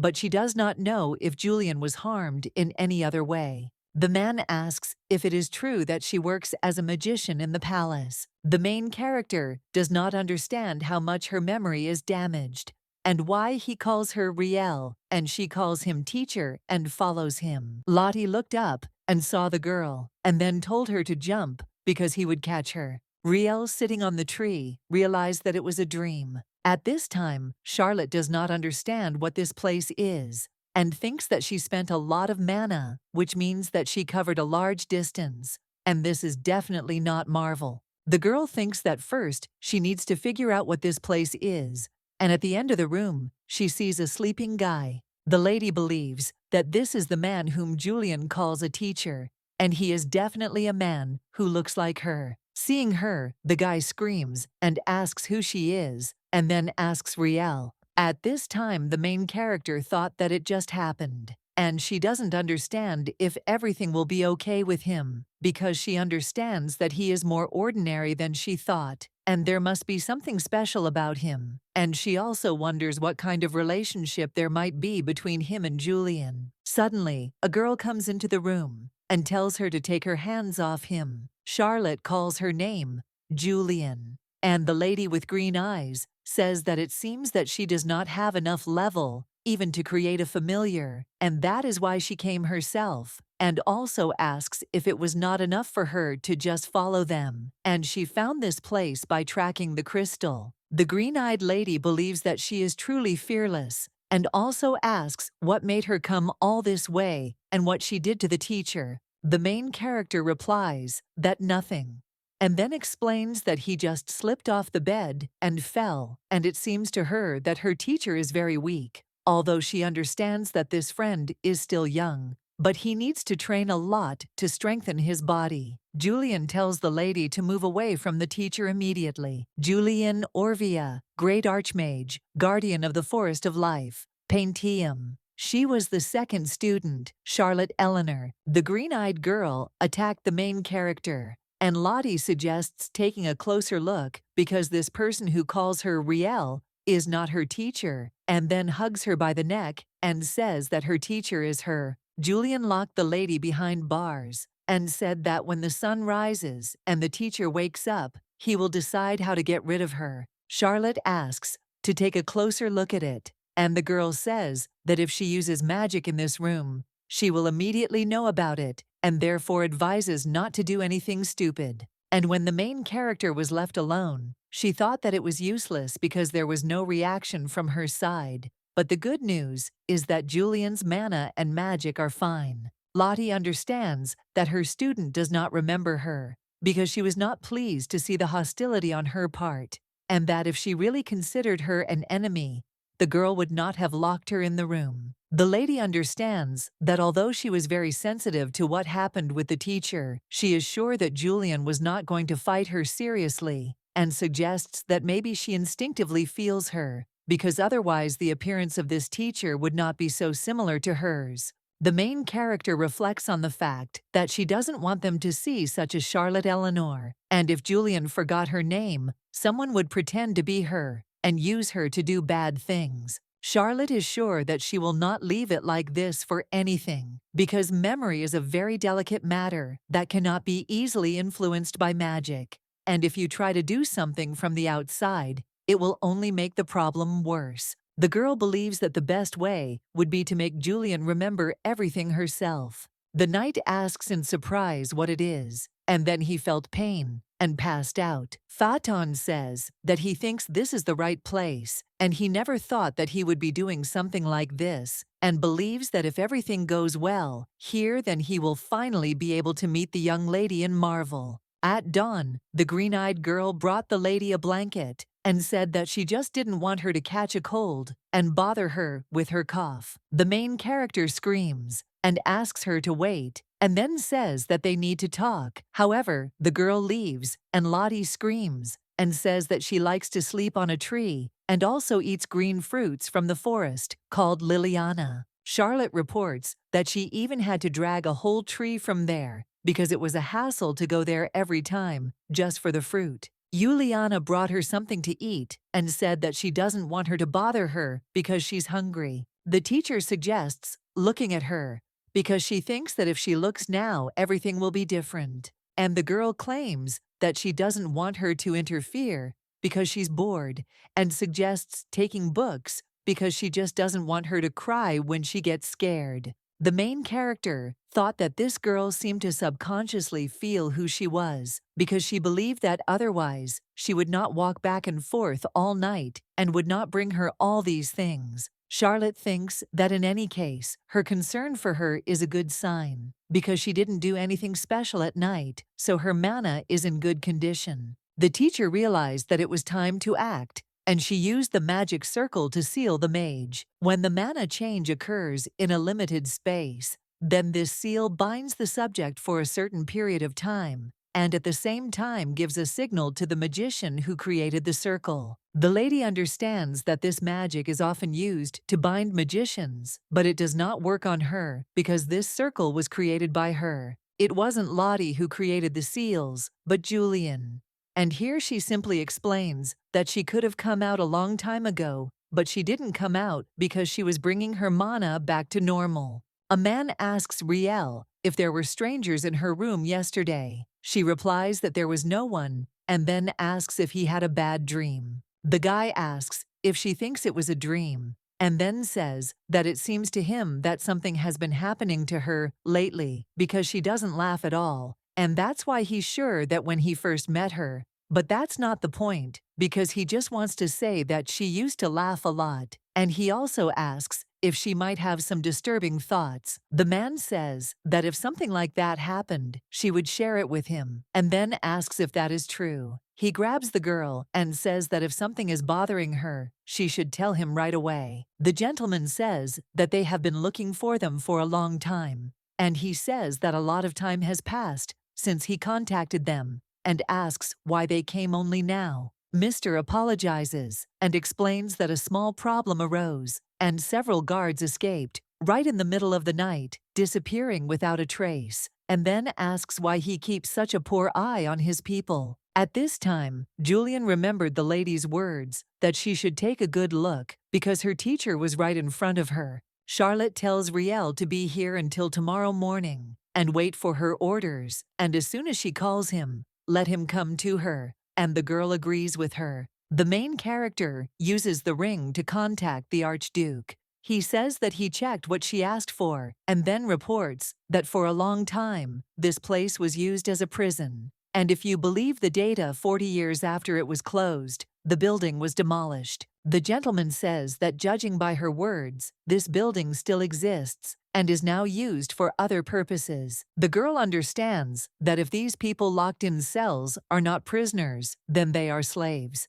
Jeffrey asks if she's going to go it alone, and then tells her that he's trying to solve the problem with Radon. But if she makes a mistake, she'll be in big trouble. Suddenly, the lady saw knights pulling a cart with a man in it, and she hid with the help of magic. Gilhart approaches the girl and asks if he imagined it, and she replies that she didn't. And the man asks in surprise what Milady is doing here. The man says that if Julian Orvia is in such a state, It is difficult to imagine what will happen if she meets the leader and suggests that a fight might start. Charlotte says that if this happens, she will stop them. He asks in surprise how she is going to resist the archmages and thinks that the leader can listen to her. The girl asks if he has an eye patch. He replies that of course he does, because he always carries it with him. Lottie asks why he carries it around with him, since she thought he was done with those stupid kidnappings. The man explains that he feels empty without her, and then asks why she suddenly needs a bandage. The lady replies that she will lend it to him for a short time, just in case. The guys saw magic, and the main character says that it seems she spread her mana throughout the entire room to find strangers, and therefore from now on he must use mana carefully. Charlotte wonders if Julian noticed she was missing, or if she sensed Dan's presence, but she realizes that either way, they must now act quickly. The girl asks if he said that Dan allowed himself to be captured to get into the dungeon. Gilhart says that he was unable to find the entrance to the dungeon from the outside, and that breaking into the building openly didn't seem like the best idea either. He says that he's not that sensitive to magic, but the leader said that there's something really bad down there. The captain says that he probably already noticed that the people who worked in Event sent the captured people here, and it seems to him that they are doing something terrible with these people. For followers of Doom, using human lives in the name of evil is as decent as it is, and if their proposals are true, then they should finish their work as quickly as possible. And of course, we must not forget about Mrs. Orvia, because this matter is more complicated and confusing, and he does not even know how it all might end. Gilhart tells Milady that he will do his best even if he has to put his life on the line. She objects and says that life is somehow too much, but he claims that he is ready to do it because this mission was entrusted to him by Madame Charlotte. The man asks if she learned about the mission from Lady Charlotte and decided to share the information with the leader since she is Lady Charlotte's 6th apprentice. The lady says that it is surprising because news spreads so quickly. Gilhart says that the leader has been thinking about this idea all day long, and then asks why she did not tell him herself that she is Charlotte's 6th disciple, because he is a little sad about it. The man says that the main thing is that everything is fine with Mrs. Charlotte, and now he understands why the leader behaved like that after meeting her. The main character suggests focusing on their situation since they were captured, and Julian is looking for them. The girl thought that if Julian and Dan meet, she should be nearby, but the captain says that it is better for them to act together. At this time, the servant informs the Norman master that they have brought him, and then reports that he saw how this man overpowered several of their guards with magic. The gentleman says that he was ordered to immediately report strangers, and therefore wants to take a look. And after a few minutes screaming, he says that this magician scared him, and asks why he had such a look. The servant asks what they will do, and he orders them to get rid of him, because he wants to get out of here as quickly as possible. The man says that if it is a magician, then they must first report him. At this time, Mrs. Riel comes to them, and Norman says that he is glad to see her. She says that she is looking for a person, and this is a woman with such a tiny body that it seems she can fit in a pocket, and she has golden eyes, soft wheat hair, and a calm, soothing voice, and if they find her, then they should not dare to touch her. The gentleman says that he is sure that this is not the man she is looking for. She agrees with him and says that the demon did not look so stupid. Norman asks the lady if it is possible to leave everything like this, and she turns around and leaves. The guy who was sitting in the cage asks what happened to her, and that's why she stayed here. The girl comes back and approaches him, and then asks what he meant. The guy asks what if he doesn't want to tell her. She jumps on the cage and says that he better answer if he doesn't want to make her angry. The man says that he doesn't know who she called stupid, and he doesn't know what she's doing here in such a state, and therefore suggests that she come to her senses and do something that she will later regret. Riel remembered some moments and asks if he looked like a pea, and therefore thinks that it is obvious that they have already met, and she should tell the teacher about it. Hearing this, the guy asks in surprise if she knows his teacher, and she claims that most likely the teacher he is talking about is not her teacher. The man objects and says that this is his teacher since the birth of the earth. Suddenly, a knight appeared in this place with the help of magic. The lady says that she asked him to create a magic circle and then asks why he destroyed the entire wall. The captain asks if she thinks it's that easy to create a high-level magic circle consisting of 5 stages, and then claims that only a leader is capable of such a thing. The woman says that the flow of mana could easily be traced back step by step. He thinks that if it were that easy, he would have conquered the world by now, and then claims that if she says so, why didn't she do it herself? Charlotte objects and says that her mother is too valuable and she should save her. The captain asks if everything is okay with her because he does not understand what it was.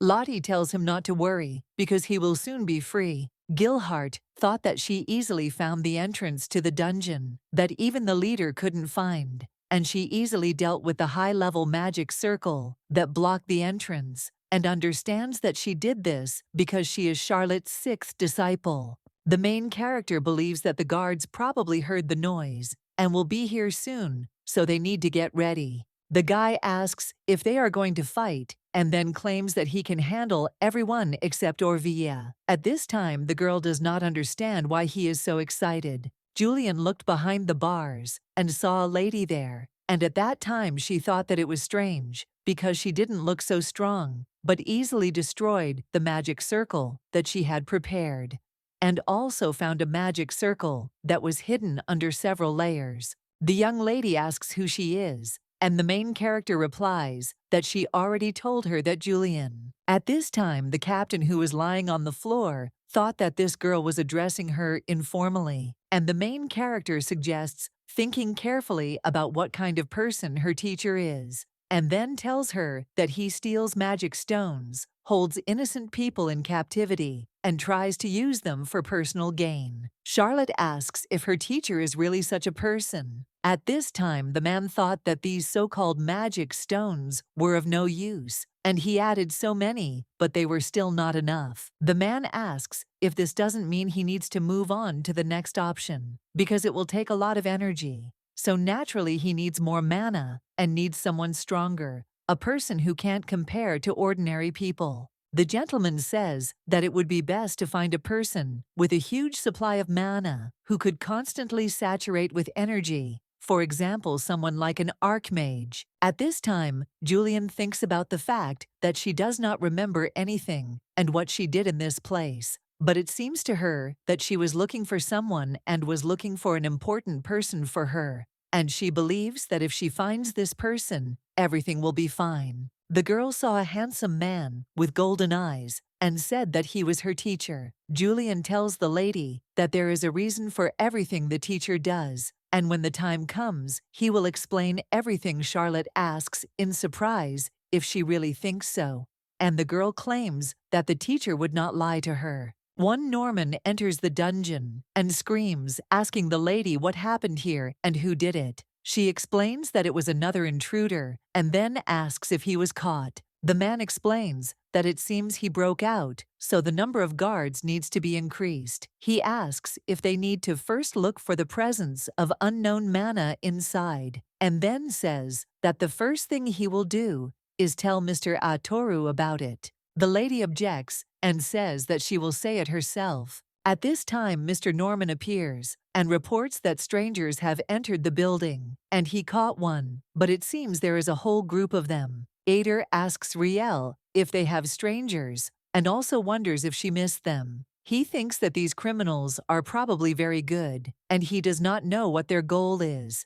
and then asks if all this was not a dream. Ader tells the girl that she must find their trail because he is ready to see the strangers with his own eyes, and then orders her to catch them herself. Riel says that first she should check the traces they left here, and he asks in surprise if there is anything there. The girl tells the teacher that she remembered something, and he tells her to get out of the way. Riel asks if he slept next to a small child, and the man claims that he ordered her to get out of the way. She says that she was there with him too and asks if he understands this. Ader comes closer to the girl and then hits her in the face and claims that he ordered her to get out of the way and shut up and then do what he ordered. Seeing this, the main character could not restrain herself and attacked this man. She grabbed him by the throat and said that he was a vile misunderstanding who had a terrible habit of using his hands. Ader screams and turns to Rael, and Charlotte says that she tried to wait until Julian realized everything herself, and then says that she thinks it would be better to immediately remove him from the path, and then says that Rael is no longer here. The man turns to Riel and says that this is the woman he saw yesterday, and then says that she wants to finish him off and suggests that he get rid of her quickly. Mr. Norman tells the girl to quickly grab this woman. At this time, the captain thought that if he acted so carelessly, he would suffer. Juliana shoots a magic arrow at the main character, but she deflects it and offers the girl to relax, and then says that after finishing her off, everything will be as she wants, and if she doesn't want to see her, then she will disappear from her sight. Lottie says that if she can't shoot her, then he shouldn't doubt her, but believe her. Ader, watching the girls, tells Riel to shoot her faster because this lady wanted to finish him off, and whatever she says, let the girl not believe her words. He thinks that this lady wants to stop them. The captain says that he is digging his own hole, and at this time the main character says that she did not want everything to go so far, and she does not know why Julian took this man for her teacher, but does not think that only because he has golden eyes and a bandage. Charlotte says that she thinks that she needed a teacher so much that she was ready to believe that such a person could be her teacher, and therefore suggests that she think again why she doubts now. The main character says that if she trusts her, she will tell her everything, and how they met, and what she achieved, and what path she decided to take. Lottie says that she wants to tell her everything. Even if Julian doesn't remember, then she remembers, and therefore asks to trust her, because she only needs to take one step. Ader asks Riel if she does it only because she knew and decided to take her, and he thinks that it is impossible to take her away again. She is his, and no one will ever take this girl away from him. The man says that he will finish her off himself if she does not disappear, because he believes that then Riel will become her old self again. The captain saw that the man was going to attack the lady and warned her about it. Julian at this time shot an arrow at the Ator and then hugged the main character. Charlotte hugs the girl and says that she is back. The man believes that everything is for the sake of the Pantheon, and as a keeper, she made the best decision. As a result of this marriage, peace in the forest will be ensured, as well as the saved peoples of the Northwest. The gentleman turns to Julian and thanks her for submitting to his difficult decision, and then says that tomorrow they will all become one family and their strongest union will exist forever, because this is their unity and prosperity of the Pantheon will be with them, and this gives hope, and then asks if it is. So he says that tomorrow she will become his bride and asks why she does not smile. At this time the Marvel magicians come to them, and the guy asks in surprise what they are doing here. He says to give them away, and then asks what made the magicians go such a long way. The magician says that they have come here to meet the keeper of the Pantheon, and the young master claims that they have arrived just in time and welcomes them.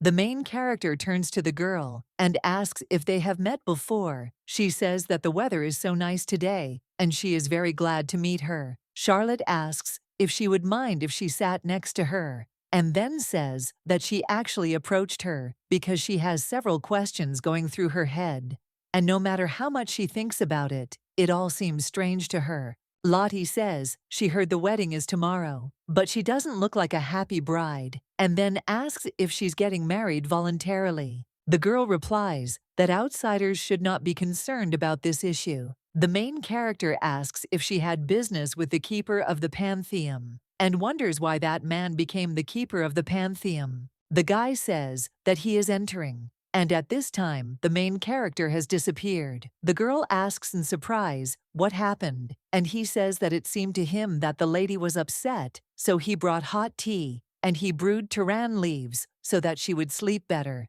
The man offers to drink it warm and have a good rest, and then asks if they can start after the Marvel wizards leave. The gentleman asks why they should think about them, because he thinks that without Charlotte Eleanor, the Marvel mages are nothing. And he asks if he needs this red liquid to cure his illness, because he was told that the red liquid of a highborn elf is the best ingredient. The man asks how long it will take and how long he needs to wait. He replies that they originally planned to do everything after the wedding ceremony, and therefore asks to wait a little and not worry. The gentleman asks if he knows the pain of decaying flesh, and then claims that waiting even one day is unbearable. Julian overheard this whole conversation. Seeing her, the man asks why she woke up, since he was sure that the lady would sleep until tomorrow evening. The girl asks in surprise what they did to her, and the guy asks what they should do now that she has woken up, since he understands that the wedding has not yet taken place, and the oath has already been broken. He says that whether she survives or dies, everything now depends only on him. The gentleman says that she will become a cure for his illness. Thanks to that stupid elf, he easily got the precious ingredient. And as soon as they prove the effectiveness of her blood, they will seize her entire clan and turn it into raw material for the medicine, and therefore suggests not to be too sad. The man says that it was the keeper of the Pantheon who pretended to be so noble, but he is not that stupid, and then asks if she really thought that he would give up the northwestern region for selling him one elf. The guy says that even for her red liquid, this is too high a price. Hearing this, Julian hit him, and at that time thought that she should tell everyone. Elf asks Julian if everything is okay with her. She tells them that they were deceived, and they did not intend to give them the northwestern region from the very beginning, because they did not want an alliance and unity, but only wanted to use their red liquid to create something. The elf asks in surprise what she is talking about, and then claims that she will soon become a bride, and therefore wonders why she is wandering around the castle. He claims that she will become a beloved woman only if she takes care of her body and humbly waits. The girl asks in surprise if he knew everything he says, that her sacrifice will bring them happiness, and therefore asks him to understand them. At this moment, everything went dark before her eyes. The man offers to take a look, because it was he who was chosen by the guardians of the Pantheon, and they believe that he is their only hope.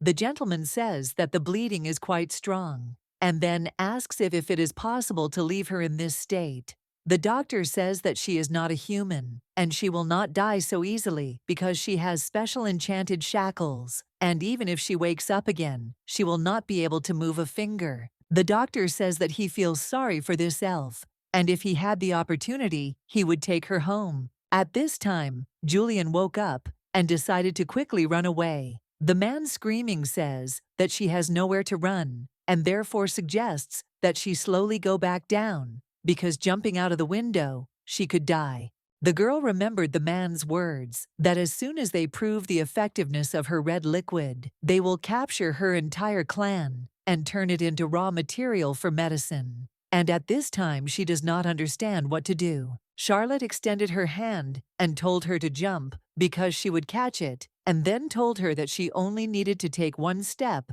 and trust her. The elf trusted the main character and jumped out of the window. Lottie claims that she did a great job and grabbed the girl with the help of magic. The lady explains that after meeting her, she went to the Pantheon for the seed, and if she had known that this would happen, she would have stayed with her. The elf screams and asks what is going on here and what Julian has planned. He claims that no one chooses a keeper and no one becomes one, because one can only be born one. The main character gave the girl a seed, and then said that she was the newly born keeper of the Pantheon. Hearing this, the author screams and says that the deal is broken in any case, and whether it is the Mavrelian magicians or the Guardian, no one can take away what is rightfully his. He orders them to get out their swords and knives and surround these stupid magicians. Charlotte asks what they have to do with it. The man turns to Mrs. Eleanor and says he doesn't think she should reveal herself, and she tells him not to move. The man claims that their help is not needed here.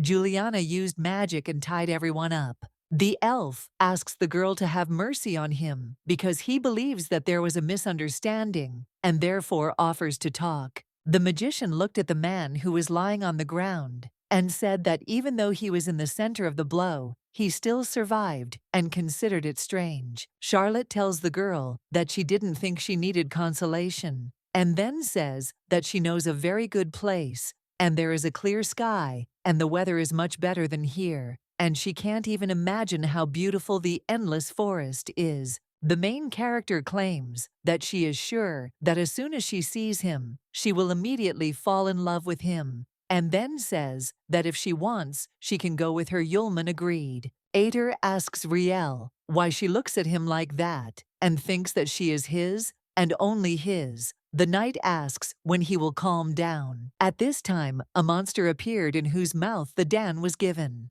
Gilhart tells the leader that he caught a really big fish. Giuliano tells the teacher to wait a little while. She deals with him because she has a lot to tell her. Dan tells her not to call her teacher, and then says that it is Lady Aria. The elf tells Charlotte that this freak is talking some nonsense. The leader claims that if her head started working, then that's why she suggests thinking with it carefully, and then they claim that this is Lady Aria. The teacher suggests that they first sort out the situation that has arisen, since they cannot allow him to destroy everything here, and therefore suggests not to forget that there are people locked in the cages. Dan tells the lady that this is not an ordinary demon, and he is sure that it was a man. But then, before his eyes, he turned into a huge demon. The guy asks if she remembers that unknown man who summoned a demon in event and then ran away. He thinks it looks a lot like him because he was wearing a hooded cape,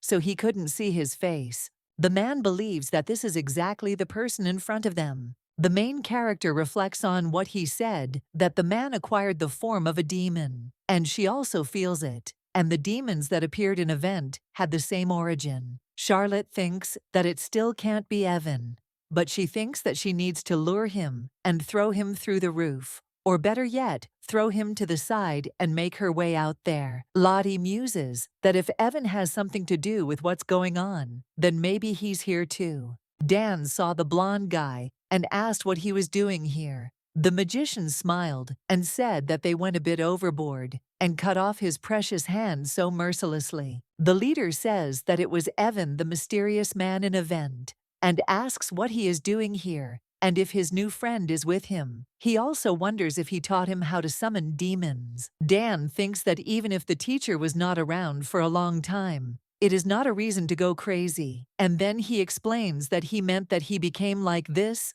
because the teacher left. The stranger says that this is very interesting because there are 3 of Charlotte's students here. The elf took the bow and said that she thought that they should take care of the dinner menu in advance. The man said that they were all so serious and in a bad mood again. Evan turns to him and tells him to leave, and the stranger agrees with him and leaves. The leader asks where he is going to run because he thinks that now is the time for him to die. Charlotte asks Julian if she has seen Evan here. She replies that it is the first time she has seen him in this place. The main character is interested in whether they know that here they use Julian, who has lost her memory, and there they keep innocent people imprisoned and experiment on them. She is interested in whether Evan knew everything about this. The blonde guy tells Charlotte that what she and Dan were looking for is down below. Lottie extends her hand to him.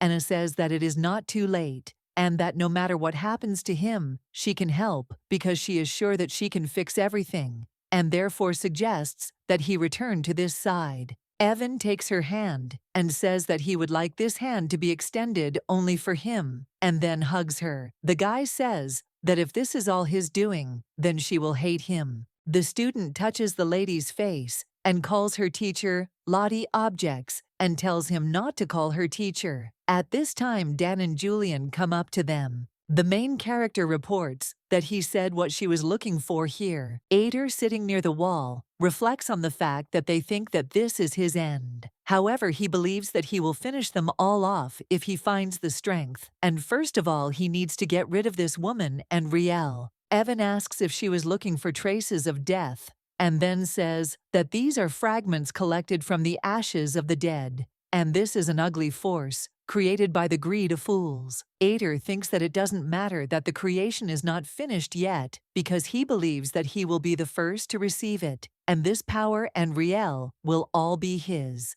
Evan says that they won't even have to go down, because he will show them everything. Dan asks in surprise what's wrong with him, and thinks that maybe it's late puberty or a rebellious period. Lady says that now is not the time for jokes, because she thinks that it's better to finish off the demon first and try to talk. The captain asks, what is this and what is going on here? And why is everyone busy with some stupid thing, and he is here working for 10? He understands that it was this negative energy that the leader felt then, and he has a feeling that in this whirlwind, all the worst things in the world are gathered together. The magician thought that it was clear because he saw that they had thought everything through. There are a lot of people here now and 2 archmages, so if they use it now, everything will be perfect. At this time, the main character thought about what they were now, and then tells Julian that they need shelter to protect people. Charlotte reports that Evan is surrounded by energy, but it is too crowded here, and so she suggests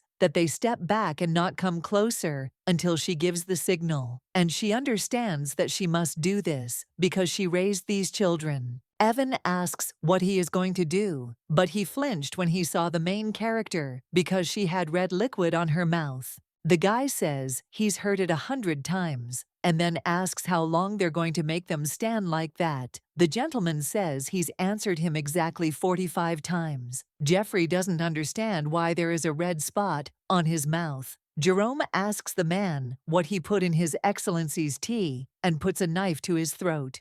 The man explains that they never served tea to anyone. He asks how they dared not give them tea after they had come such a long way. He thinks that the gentleman must have been under a lot of stress because of this treatment, and he felt ill. At this time, the Archduke opens the door and announces that he cannot wait any longer, and therefore asks to open the gates immediately. Louister says that he heard about it because it's some kind of curse, and then asks why she should send me her students, because he thinks that let them do it, and they will have a picnic in the meantime. The main character claims that she must figure this out herself, since the investigation is still not complete. Jeffrey asks if she has a solution. She replies that it is destruction. The master asks, what if the bearer of the curse is a human? Charlotte claims that it is impossible, but if she does not find another way out, then he will die or she will finish him off, and it can be one of 2 things. At this time, the main character understands when she fell and what is happening. Gilhart asks the lady if she is okay, and then explains that the lady suddenly lost consciousness, and that Psycho Evan rushed to her, and then the leader and the Lady Orvia intervened, and the 3 of them clashed in a brutal fight, and that place now looks like hell. The captain says he saw the ladies fall and followed her. She asks how the people who are locked in the cages are, and she wonders if everything is okay with them. The man explains that everything will be fine with them because the leader is smart enough to come up with something. Charlotte understands that Evan doesn't have red eyes, but she wonders what he's going to do about it, because now that this power is activated, it will be almost impossible to take it away from here, and if talking doesn't help, then the only option will be to seal it. The main character does not understand whether it is possible to seal such a huge amount of energy, because she knows that there are no sealing stones or spirit stones nearby, and Dan and Julian have no experience in sealing such energy. Lottie understands that if they do something wrong, they could be in danger, and she doesn't have anything with her that could help her, and she doesn't understand what she can do in such a situation. The captain asks Milady what is wrong with her and whether she is feeling ill again, and also wonders if she can walk and carry her in her arms. He tells her to stand here because he will be back soon. The main character understands that she cannot do anything with such a weak body because she is helpless. Suddenly, the Archduke appears and says that he always considered this to be her shortcoming, and then informs her that she is not alone, and asks why she always tries to do everything alone. Jeffrey claims that everyone present here is her magic and her sword, and therefore believes that she can handle everything because he also likes to act tougher. Hearing this, the captain does not understand what kind of nonsense His Excellency is talking. And Dan says that this infuriating old man has come to the rescue again. The Archduke tells Evan that no matter what he has done, and no matter what he plans to do in the future, even if he dies and is reborn, he will never defeat the teacher, and therefore suggests that it is better to give up now. The gentleman says he has a bad feeling, and he must do something about it. Charlotte tells him not to even dare touch the energy, because if he does, the vortex could become even more dangerous. He asks if she trusts him, and then tells her that she trusts herself more.